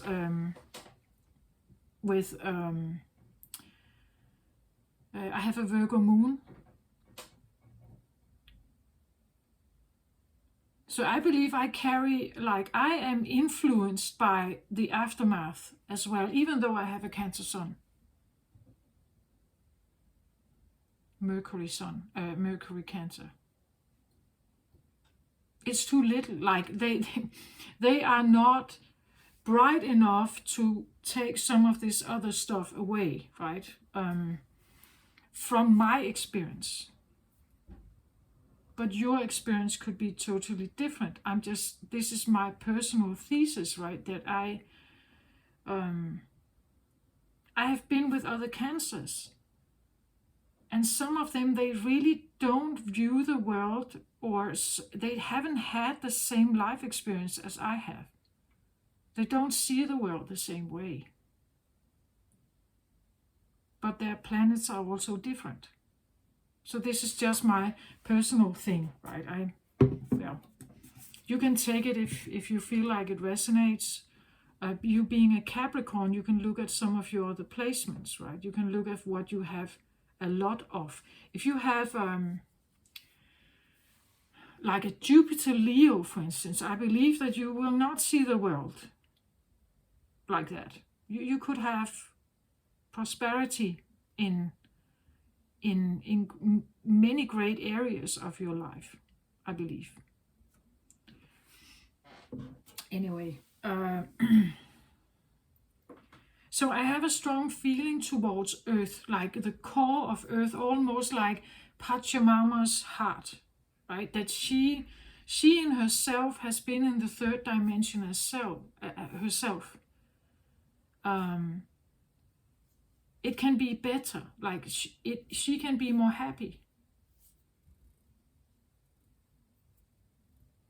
We can be more happy, or less afraid, less uncomfortable, and so on. Less traumatized, less wounded. It can be better than this. But some people do not believe in spirituality. They don't believe in any kind of light codes or fifth dimension. And I'm not here to argue whether that's good or bad. I'm just presenting what I like or what I resonate with. And just take it if you feel like, and let it go if you don't. Again, I feel like we are in a maturing phase. Like the third dimension doesn't allow for, it's highly dualistic. It's definitely yin and yang, but it's much more than that. We are constantly scanning for good and bad.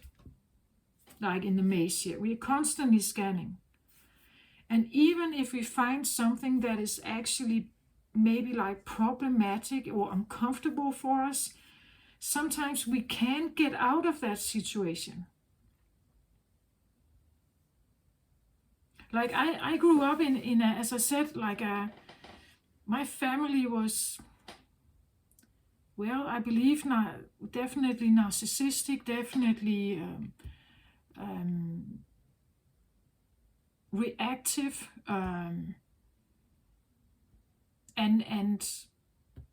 kind of in its own bubble somehow, having their own worldview towards something, and I couldn't get away from that, right? Not until I was way older.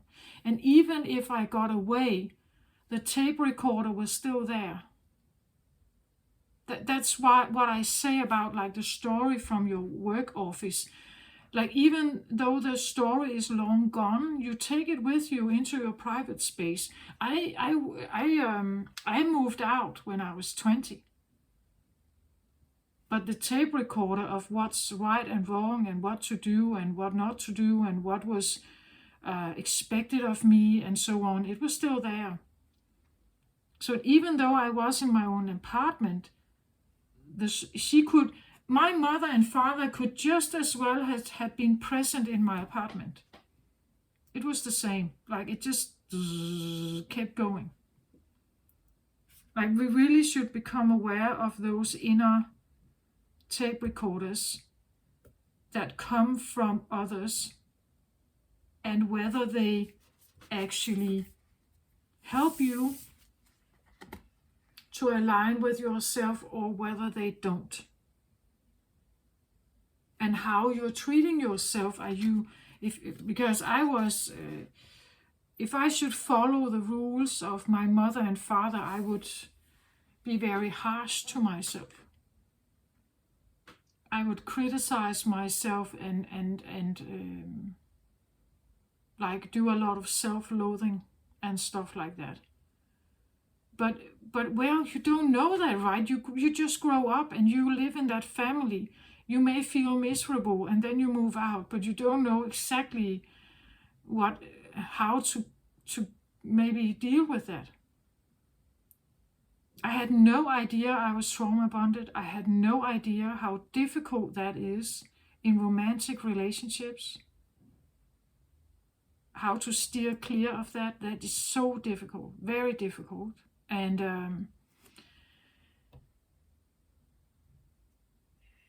it's constantly present. In my case, the trauma bond is constantly present. Like every time you form a new like friend, just a friend relationship. Of course, romantic partner, yeah, definitely. So that is difficult. One thing is smoking. Like, you can throw the cigarettes out and then of course don't buy new ones, right? Um, it's difficult to throw my father out, or my children, my child, others I care about, right? I'm just saying there are all kinds of addictions, maybe things you don't even know about for yourself. I've never been a smoker or drinker or doing drugs or something. I never did that. I thought I was like clean, but I wasn't. So, and I believe Capricorn, this, like Saturn is present for you. Like, it's just a thing. Like, you are one of the atoms in the oneness. Like, that's what Capricorn is. Every zodiac represents one, and there are maybe more, right? The zodiac is just a human invention at some point. But it tells us something about the atoms, right? That there are at least these 12. And you hold some energy and others hold another. So the way you exist in the world concentrates with certain specific things and others with other things. But all together, it becomes this oneness experience. That's just not how it is for us. We only get one of them, or we get a mix of them. We don't get the whole package, right? We don't get to have the whole package. The perfect balance, which is consciousness and not form. But, well, that is, I believe, one of the challenges of being in human form, that we have a soul in there. We have an ego and we have form.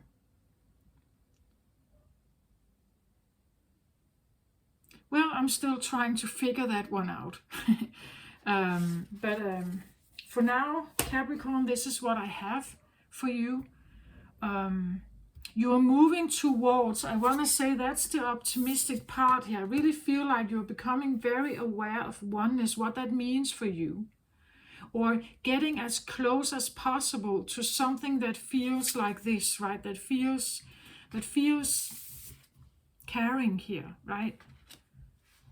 That you want your cornfield, your loving, beautiful cornucopia cornfield. That's what you want, and you are on a journey here, or embarking on figuring out how to integrate and maybe translate what you may feel, right? Again, there could come some very specific feelings up here, because to get this connection, the Earth star is usually the chakra that is beneath our feet. It is a grounding chakra, where you as a human is kind of grounding even deeper with Earth, right? So it's grounding. She's a manifest also, like to manifest something that is maybe just going on in your mind. Like grounding, it means that it could take off, like a sense of, if you have been trying to grow your business, right? That, like, if you can connect with that Earth Star chakra, it's like putting in roots. Like you put in roots now for it to grow even more. But without roots, you can't really.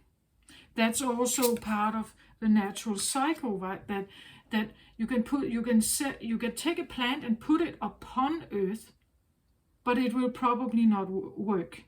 If you dig a hole and you put it down there, and you shove the earth back, the soil back, and you water it, then it will probably work, right? But without the roots, you get no crown, right?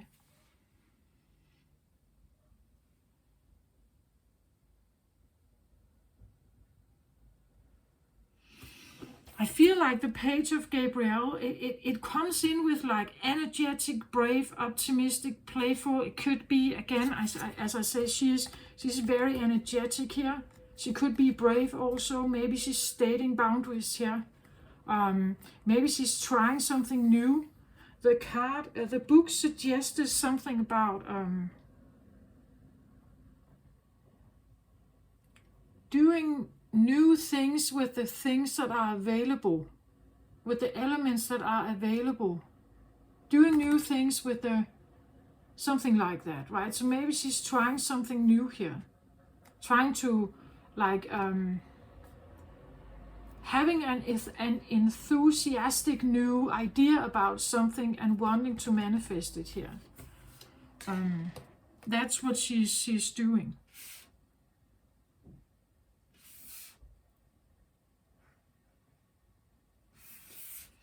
So interesting what kind of new idea you may get here. Opportunities for excitement and adventure. You're ready for any challenge. Follow your passion, it says here.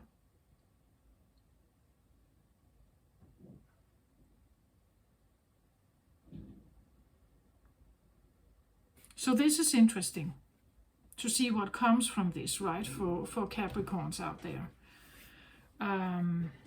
I wish you all the very best, Capricorn.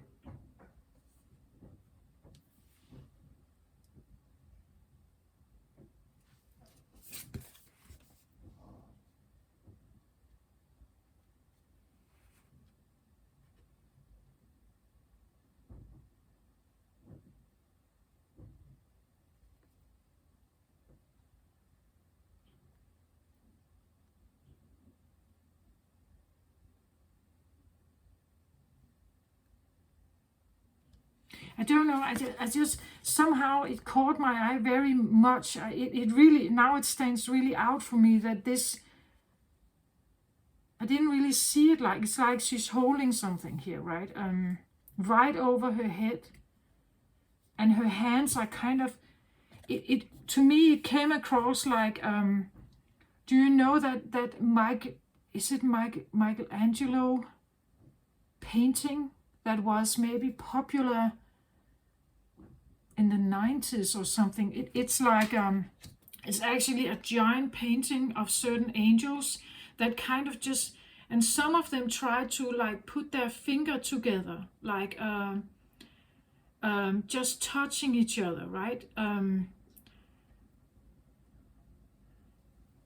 Do you remember that painting? It has been shown in many ways. Some only show the arms, not the big angels, because it's a rather large picture.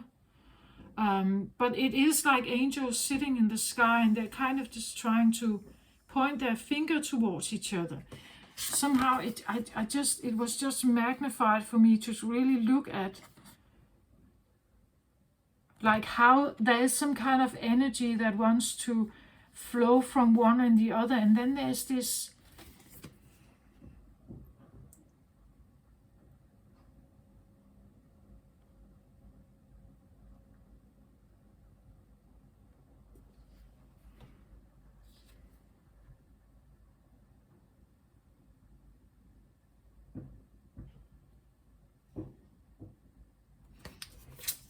it's just because it's kind of opposite, right?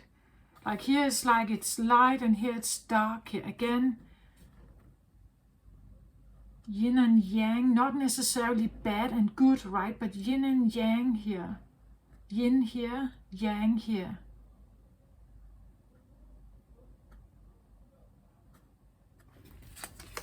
Why do I suddenly look at this like that?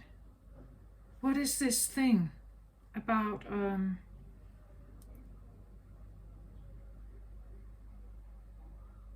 it's interesting because it's above her head here. I don't want to say moon energy. I'm not sure. It's like because moon energy can be secrets, and well, it could be something you're doing in secret, of course. But it could be secretive. It could be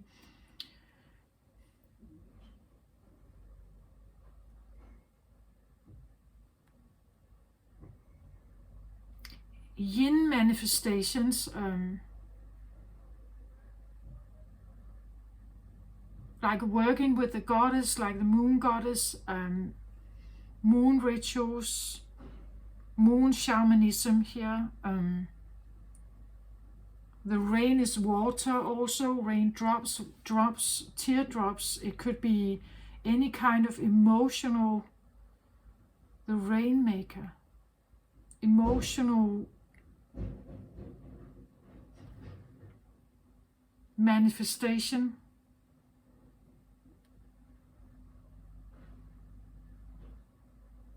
This idea of touching is like, I've had something about like, what? It was Sagittarius, so that's the sign just before you, about like creating contact, right?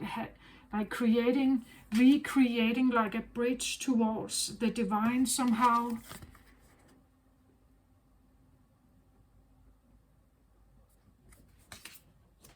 Like Sagittarius kind of felt like, in that reading, it felt like Sagittarius had lost its muse, that there was, or the connection to something,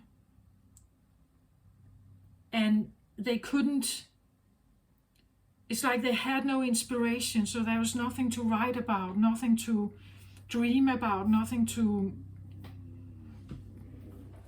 plan, nothing to execute, right? Unless you kind of have the bridge to, and wanting to establish that kind of bridge again here now. And somehow I just feel like this idea of like the touching fingers here.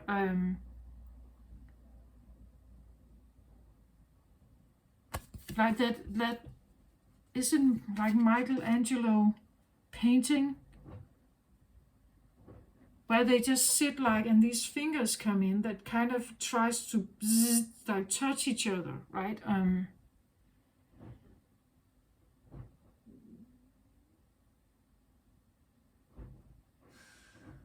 Well, moon energy could be, like reactions to like an invasion, as I talked about. Could be that what you are establishing here is something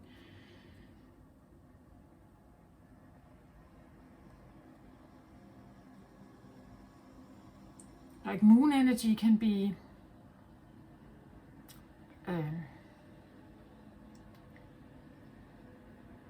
well, secret. It could be lies, it could be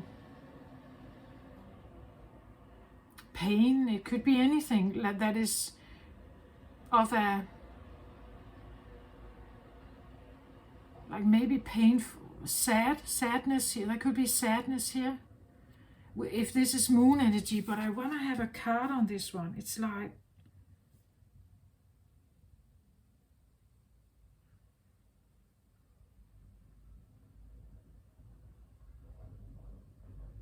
it could suggest, like having that the way that she stands is like having real strong boundaries up at night, right? That you really don't want something to come in and kind of influence you at night. Like she's very aware of when it's nighttime, or when the moon covers the sun. When the moon covers the sun. Yeah. As I said, like this idea that when you are at work and you take the story with you, you could potentially now sit in your car and just enjoy the ride home, putting on some music you like, and you sit and you just jam with the music and you sing with the music. In that way, you let the sun in, right? This is where you get a sense of joy and happiness and maybe relaxation and good moves, right? But here when this, because it comes across as like the moon is covering the sun. It's like we see there's light around it, but it's covering. That the moon can cover the sun, right? That the stories, the old trauma,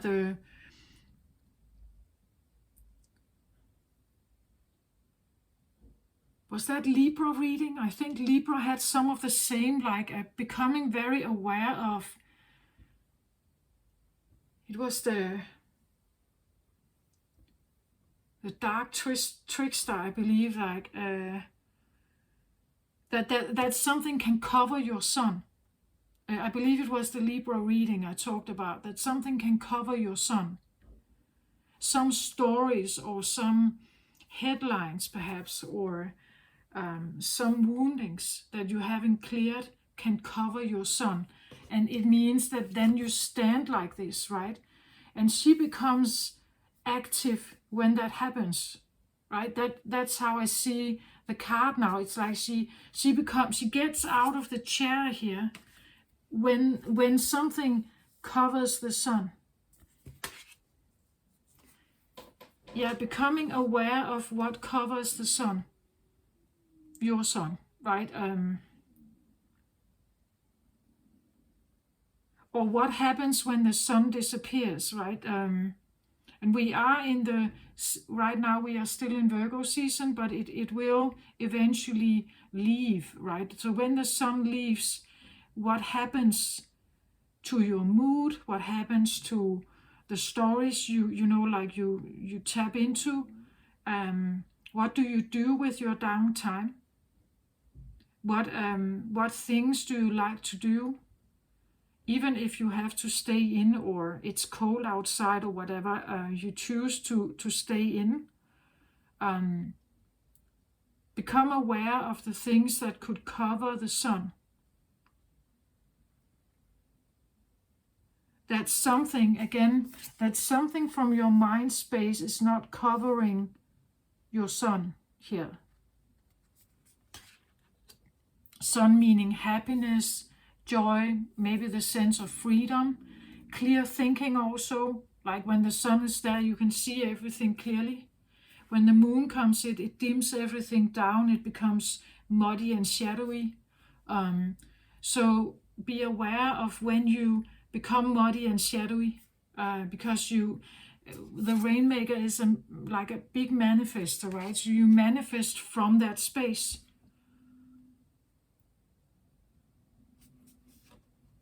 From that mind space, from that consciousness, you are manifesting, and it has to do with how well are you able to tap into the oneness energy, or will it like flicker, like in and out.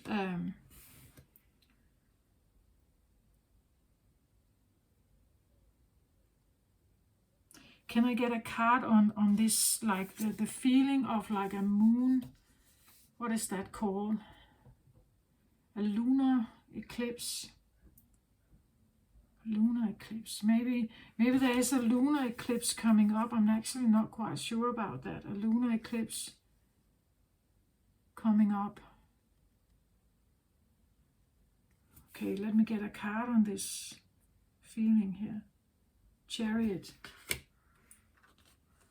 So Chariot, so I get Chariot here as a clarifier for this. Yeah, look at this black horse, white horse, right? And the Chariot talks about, well, putting you in charge of where you want to go. The Chariot is like a vehicle, right? So you can sit in this carriage, and you can choose to like tell your horses where to go. And you're the one who sits here. The Chariot talks about leadership, taking emotional leadership. It is typically a Cancer and Pisces card. This one, it's a 7, which is spiritual number. So a Cancerian or Piscean, sensitive, maybe with psychic abilities, maybe a spiritual path, like becoming aware of that a spiritual path here, that something is not standing in the way of maybe a spiritual path here. Becoming very much aware of, like again, we have the sense of yin and yang, or differences in your choices, right?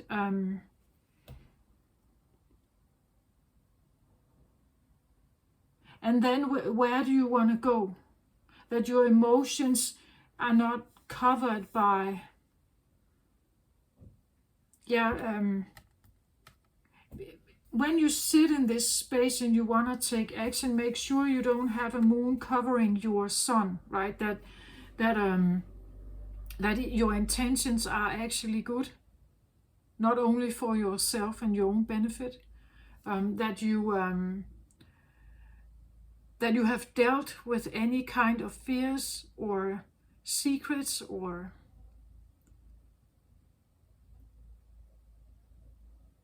that you're not self-loathing here.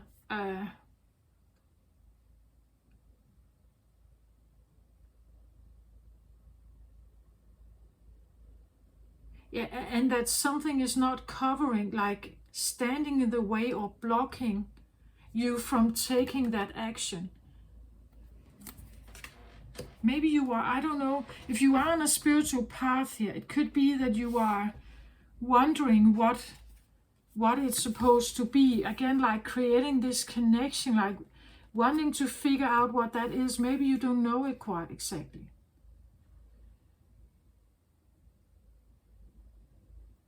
It could be that you're looking for it here, that you're looking for what could give you oneness, where you're supposed to go, right? And you're trying to create this connection here.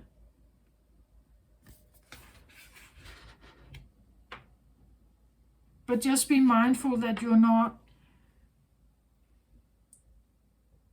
that the search, like the focused, disciplined search for something is eliminating,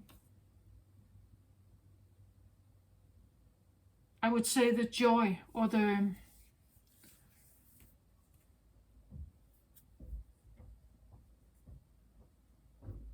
because you can become, Capricorn, we know that you can become very focused on a goal, right?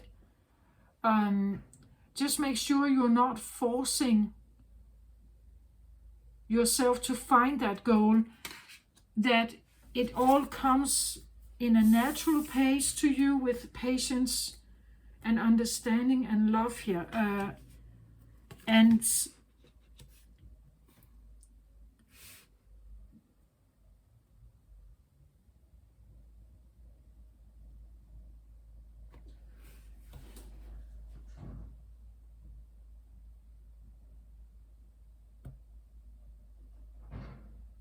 yeah, now I suddenly get a feeling like hurry, like I don't have time to wait. Here, it's so interesting. Here, it's slow, taking its time, respecting the cycles of life. And then there's this feeling of almost hurrying. Why are you in a hurry to figure this out? It's almost like you...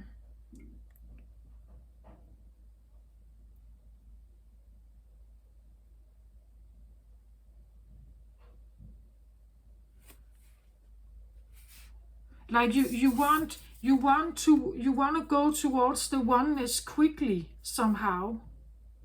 It could be, right, that you want to you want the connection quickly, and because it's not coming, maybe like you become frustrated, you become maybe angry. Is this even working? What am I actually doing? And so on.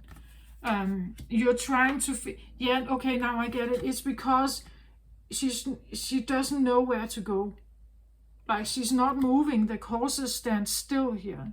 She's looking. She's ready. She's ready here. Like she's ready. Okay, tell me, where am I supposed to go? What's the next move? She sits here. It's almost the same like Sagittarius, this idea, but there's no like okay, Venice, I go to Venice, right? She is there. She knows she can take action. She knows she can go towards something, but it's like there is no. It's like it's like something is covered. The chariot is ready. She has the vehicle. She may even have, like the right dress, the right money. She may have, but it's like like this. the real true feeling or the real true direction hasn't shown itself, right? So she's still there. Like she hasn't set them, she hasn't plugged in the GPS coordinates yet because she doesn't have them. She doesn't have them. So she doesn't know where to go, right? She just knows that something needs to change, that she wants to take action, she wants to go somewhere. But this could be like a frustration that, like the trying to create a bridge. Again, I have this feeling of bridge, or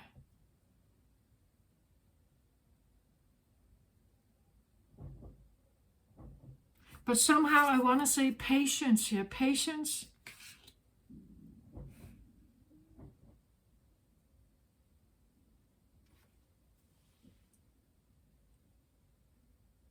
But she is a bit like, she comes across like, as I said, like a paso doble, like a bit temperamental. It could be like, why is nothing happening? I'm trying to get this right. I'm trying to get this connection right.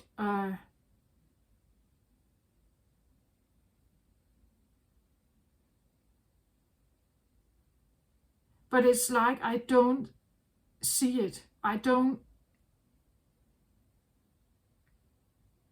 It could be the feeling of like being in a void. Like not knowing exactly,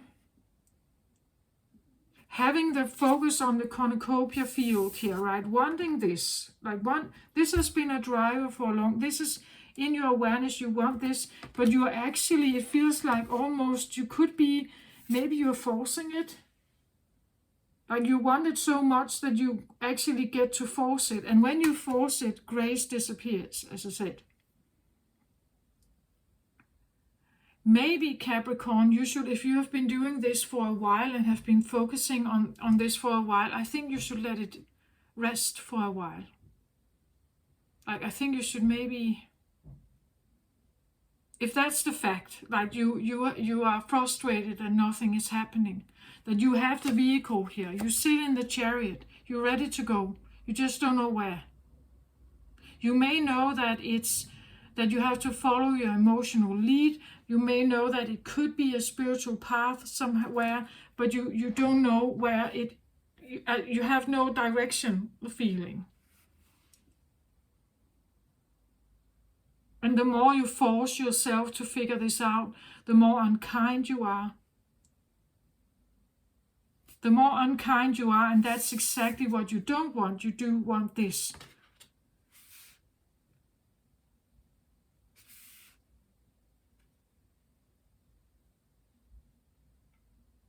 So maybe the card also talks about being playful here. Maybe you just need to maybe not be that focused and that directed and that like goal oriented about this. Maybe you should just give yourself a break.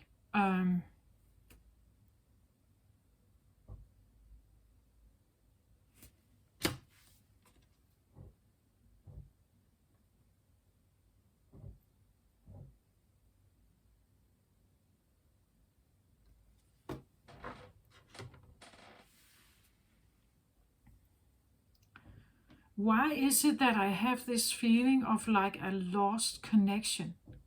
I think it all stems back from this Virgo reading. It's like something fundamental was lost at that point. And ever since, it seems like the zodiacs that come after the Virgo, they are struggling with like rebuilding and recreating and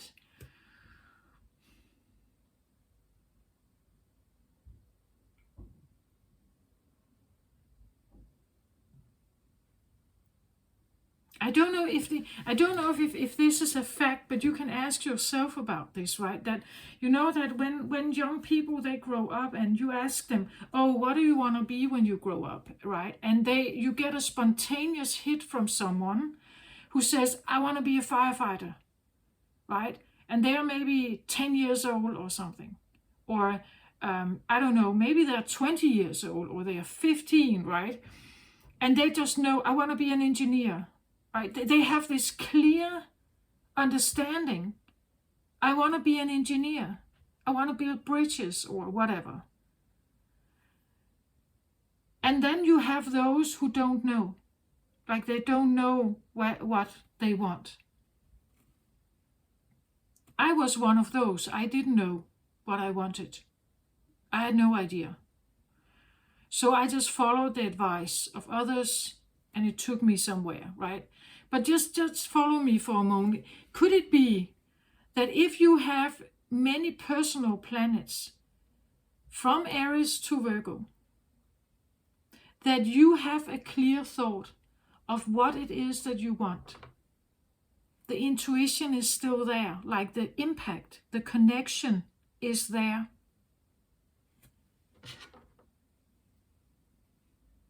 Right?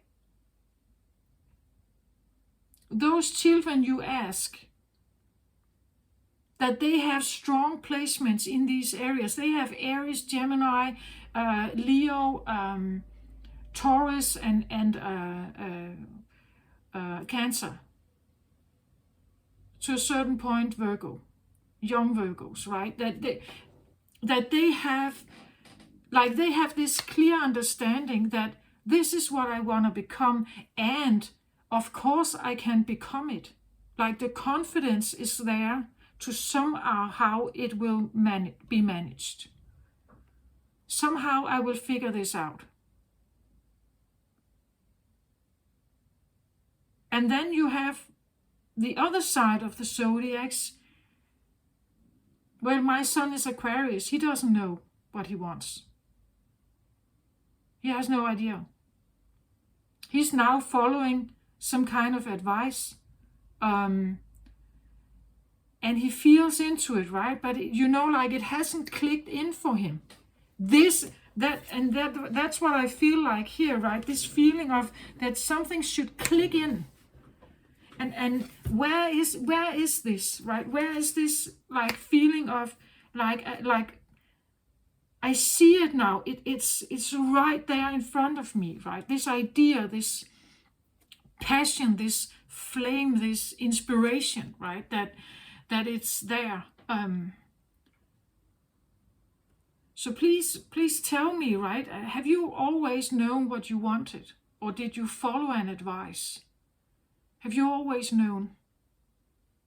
Maybe you have, like Capricorn Sun. Maybe you have the other planets, Aries, Taurus, Gemini, Cancer, Leo.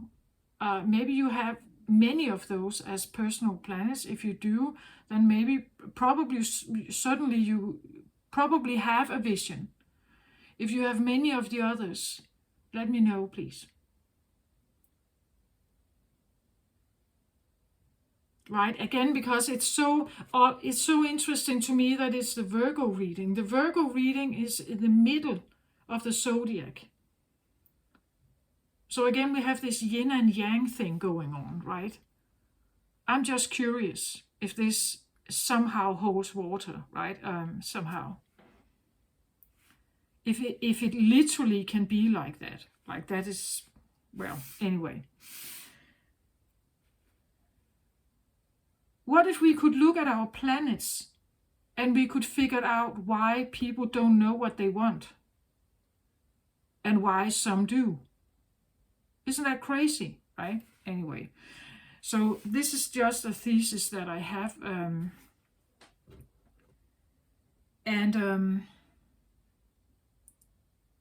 So I feel like be aware of your thoughts, that something is not blocking your sun. Whatever little sun that is, whatever little spark that would be. Be aware of that, right? That because what you are trying to do here is the grounding of something. And if you're trying to ground something where something is blocked, it's not working, right? maybe you should go out and have a little playtime here. Literally downtime. Like don't like take your focus on like needing to, you know, like ground something and be, you know, because you can be that. Like you can become extreme workhorses. You can become so focused and goal oriented that you are shoving like any playful thing out of your life, even though that's what you actually want to build. Like you want to build something peaceful and quiet and calm and nice and loving here. But maybe you are not being loving to yourself in the process. Like to get there, you're forcing yourself to get there, which is not loving, which is the opposite of what it is you want to create here. So do you get my point of that, right? Try not to force yourself. Because the more you force yourself, grace disappears, love disappears, and the spiritual connection disappears. So you can't force yourself to, or you shouldn't, I feel like, force yourself to go, like to be that goal oriented, to get to from A to B, right? Because then you can literally sabotage your own plan. Especially if it's a spiritual one, especially if you are trying to reconnect. And the card that was almost destroyed in the Virgo reading talks about positive emotions, fulfilling relationships, spiritual, deep and spiritual insights. So if you are frustrated here that you seem like having problems with creating the connection, it's not a positive feeling. It's not a fulfilling relationship or contact. And there's deep and spiritual insights are not there.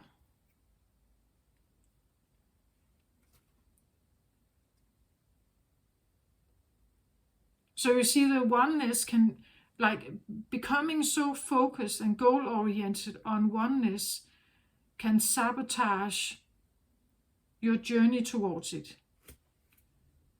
It takes the fun out of it. It takes the success maybe out of it. Like it just gets you frustrated if you become too focused, right? You become serious, very serious, and therefore there's no fun, there's no laughter, there's no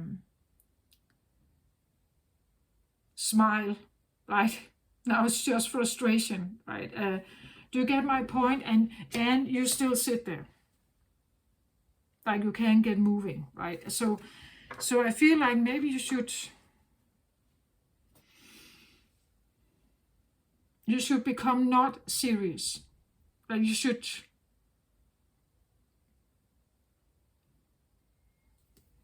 just think about something else, I think. At least if you find yourself becoming frustrated, right? If you find yourself that you can't seem to have patience with yourself, now you have dumped or you have sunken into a harsh, competitive, yang energy with yourself. And maybe the stories start, the failure stories or something start, the tape recorder starts running, right? Try to get yourself out of that immediately. Okay?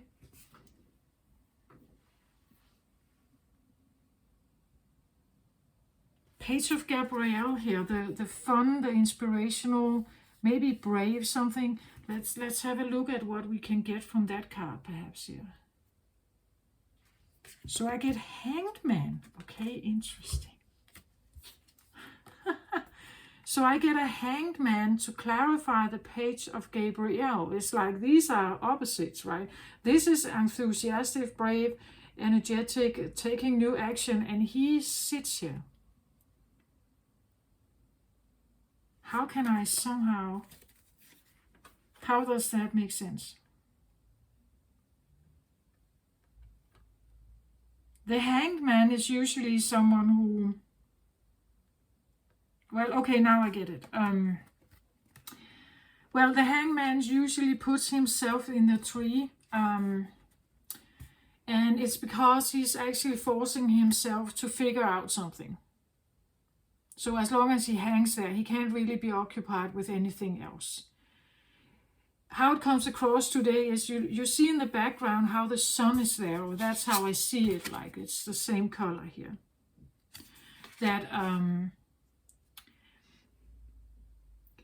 it's almost like you need to put yourself in the hangman position to figure out what your sun is. Right? To figure out what is fun for you.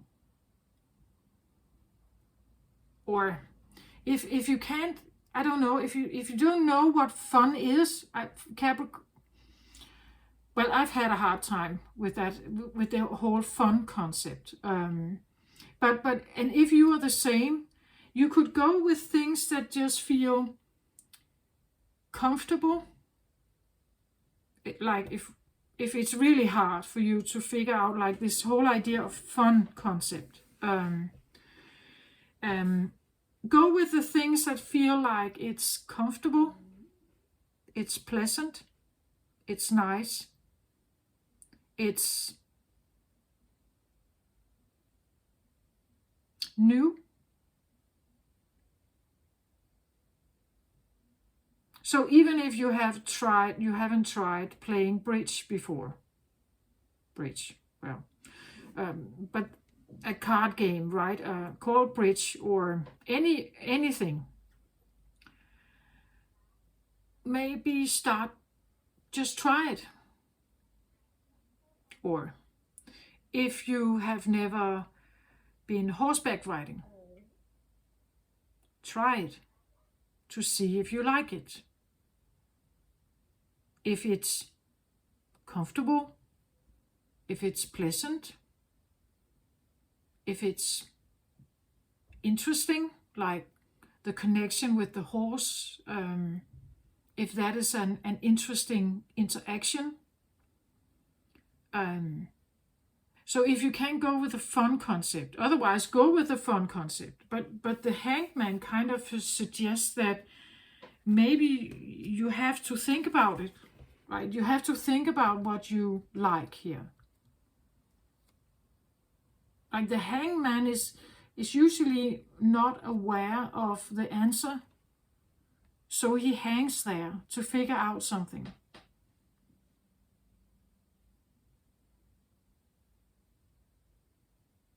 Again, I said that this whole idea that grace disappears when we speed up things. So maybe you literally need to become, that's what you figured out here, right? You figured out that when you slow down something here, the cornucopia feeling returns. So maybe some of the things here that are your page of Gabriel links with, well, he could be in meditation, this guy. Maybe this is, like getting a massage.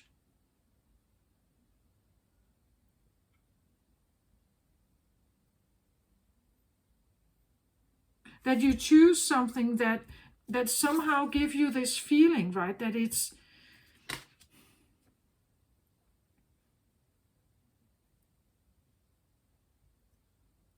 because when he hangs here, he's not really doing anything. Like it's passive in some way. Maybe not in his head, but the physical part here is more passive. That's why I say meditation or resting, or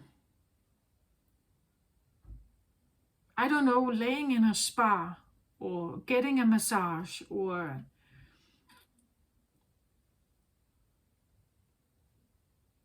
get a pedicure or a manicure or something, but where you're not really doing anything, like you're just being.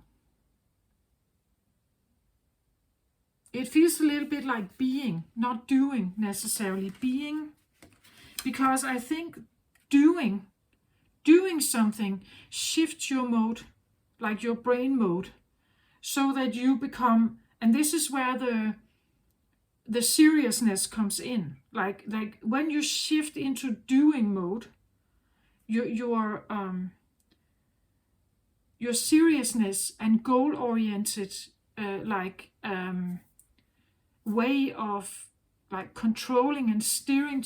Maybe it's something like letting go of control somehow. Something you can't control. You can't steer it. You can't control it. It's pleasant, nice, good, comfortable, or, as I said, fun, playful, inspiring, new, right? Enthusiastic, maybe. And you figure something out here. I'm going to do skydiving, right? Or I'm going to get myself I'm putting myself in a hotel for a spa weekend, right? That's what I'm going to do, right? Because I'm just going to be there. And others, they are doing like hot stone massage or whatever. They are going to do something, but I'm just laying there and just experiencing stuff here. It's something about figuring out what that sun is, I feel like, right? That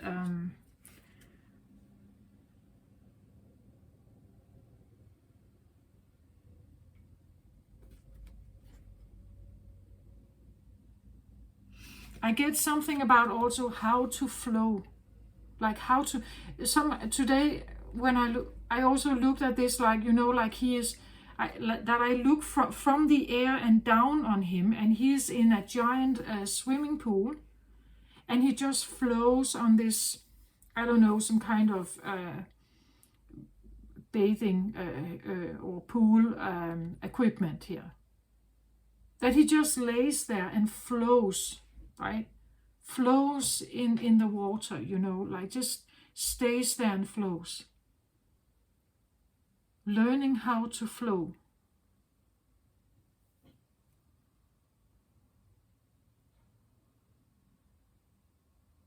Learning how to flow is kind of this, that you allow things to just be as they are, and it develops as it does. Like flowing is not a space of forcing. Like it naturally just evolves into something. And the flow state is actually a very free moment. It's for your brain, it's a very freeing moment. And I think that's exactly, you are trying to manifest it. What you are doing here, you're trying to manifest the flow in your life. That's what you want here. The freedom, the free breath, the relaxation, the non-doing. That's what you're trying to do here. Maybe that's what the aha moment is, that you're figuring out, oh, I have been focusing so much and becoming goal oriented and wanting to like plan my way out of something. And to do that, I forgot all about like resting and actually enjoying myself, or that when I put myself in like this goal-oriented position, there is it's yang, it's competitive, it can be harsh. You can be harsh on yourself for not getting there, for not getting the result for feeling frustrated, for feeling like you are in a void, that nothing happens, that everything you do, it seems like it has no effect. Like you can be highly competitive, Capricorn, right? That you're supposed to get the result. Because, as I said, in old age, if you didn't go out and hunt and get that deer with you home, the whole family would starve. It was important to keep focus, not to lose direction. And it's embedded like in you, I feel like, right? I think so. That you can't lose sight of the goal somehow. It's very important, right? But you can become so serious that you're not seeing anything else, even though that's what you want here. Like this can be in your subconscious, like really knocking, like telling you to slow down here, right?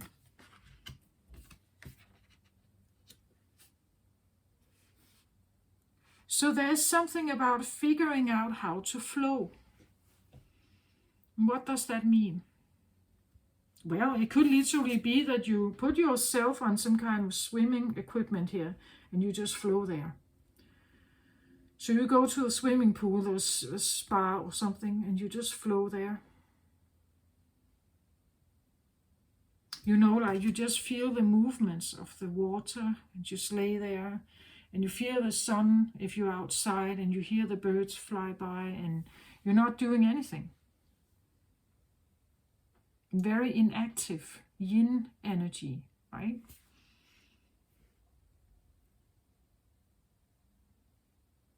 So new inspiration or the feeling of more energy can actually come from resting, rejuvenating,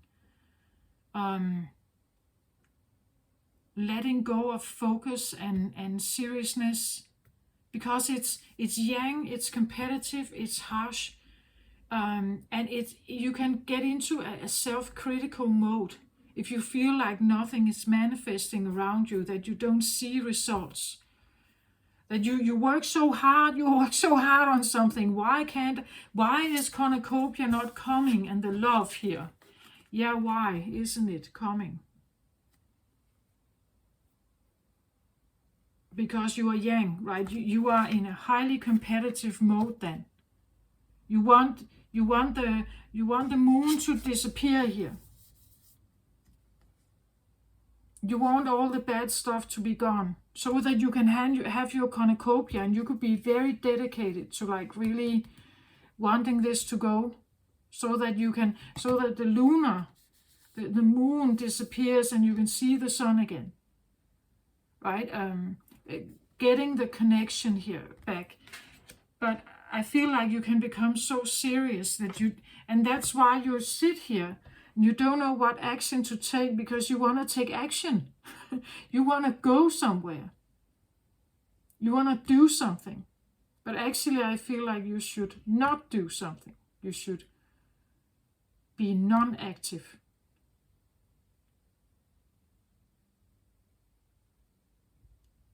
And take a break. So sitting here on the horses is better than actually riding. Flow can be something that you can achieve when, well, some can get into flow state when they paint.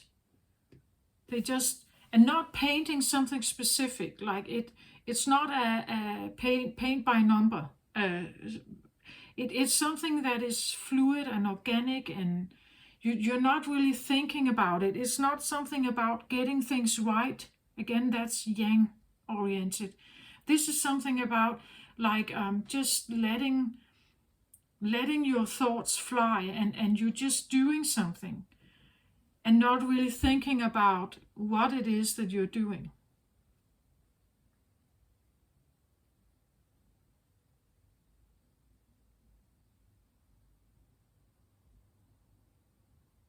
I think walking in the field here as well. So you're just walking slowly here, but you let your thoughts fly. You connect with this slow place.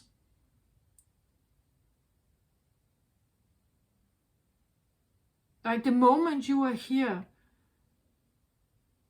it doesn't seem like it's changing, right? You can't see that the grass is growing. Maybe it is, but the moment you are here, an hour maybe, right? And you sit here and you just watch the birds fly by. And you look at like the texture, how wild and unorganized this is, right? That there's no structure here, and just letting yourself be inspired by that it's quite all right, that there's no structure, it's just is. And the slowness is important. It could be you sit on a bench, you just look over the sea. It's about being, not doing, I think. Like when this card comes up, it's like the hangman puts himself like in a pause position. Like he takes a break. He puts himself in a pause position where he cannot take action. He literally cannot, deliberately cannot. So it could be about having deliberate, like pauses of doing nothing. Drawing maybe. Maybe you like, what's that called? Clay you get for children, right? With different colors. Maybe you like just the texture of it, like it could be any kind of texture. There's this idea of just feeling into it and just letting yourself go with that.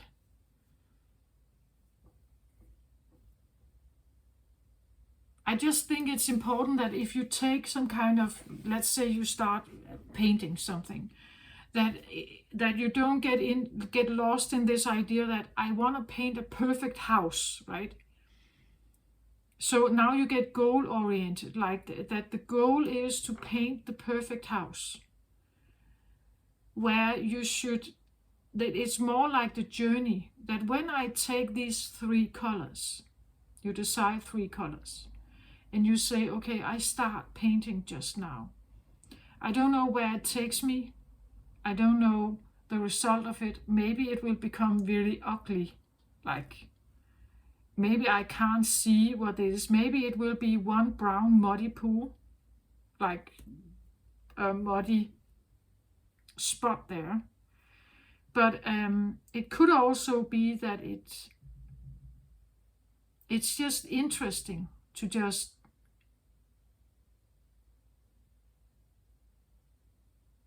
try it, perhaps.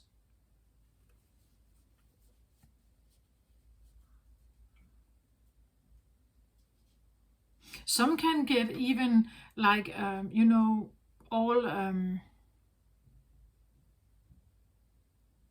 taking a trip to the beach and you walk in the sand and you're just walking by, and just maybe you see that there are certain stones there and shells and a bit of algae and something like that, and not to focus on it, but just like letting it pass by, as you do with cars, right? You just let them pass by. That the imprint you get, it's just passing by you. It's not really stopping you.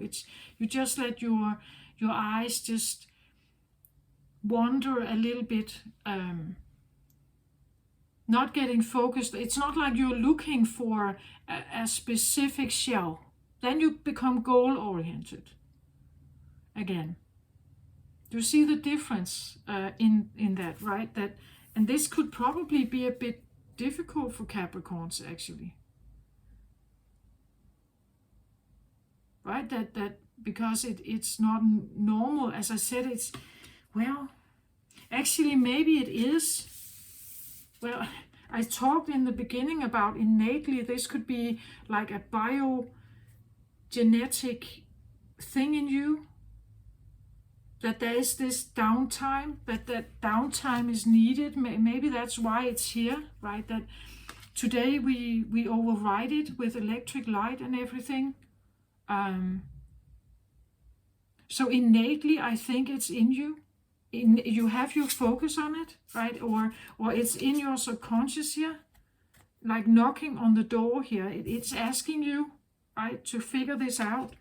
But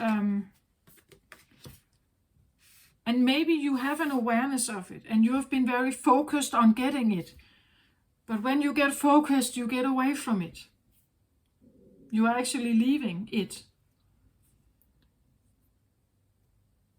I hope you see my point. I hope that it can help you somehow, or all of us perhaps, to figure out, to balance better, right? To balance better in this life, in our navigation. Yeah, this is what I have for you, Capricorn. I hope this helped.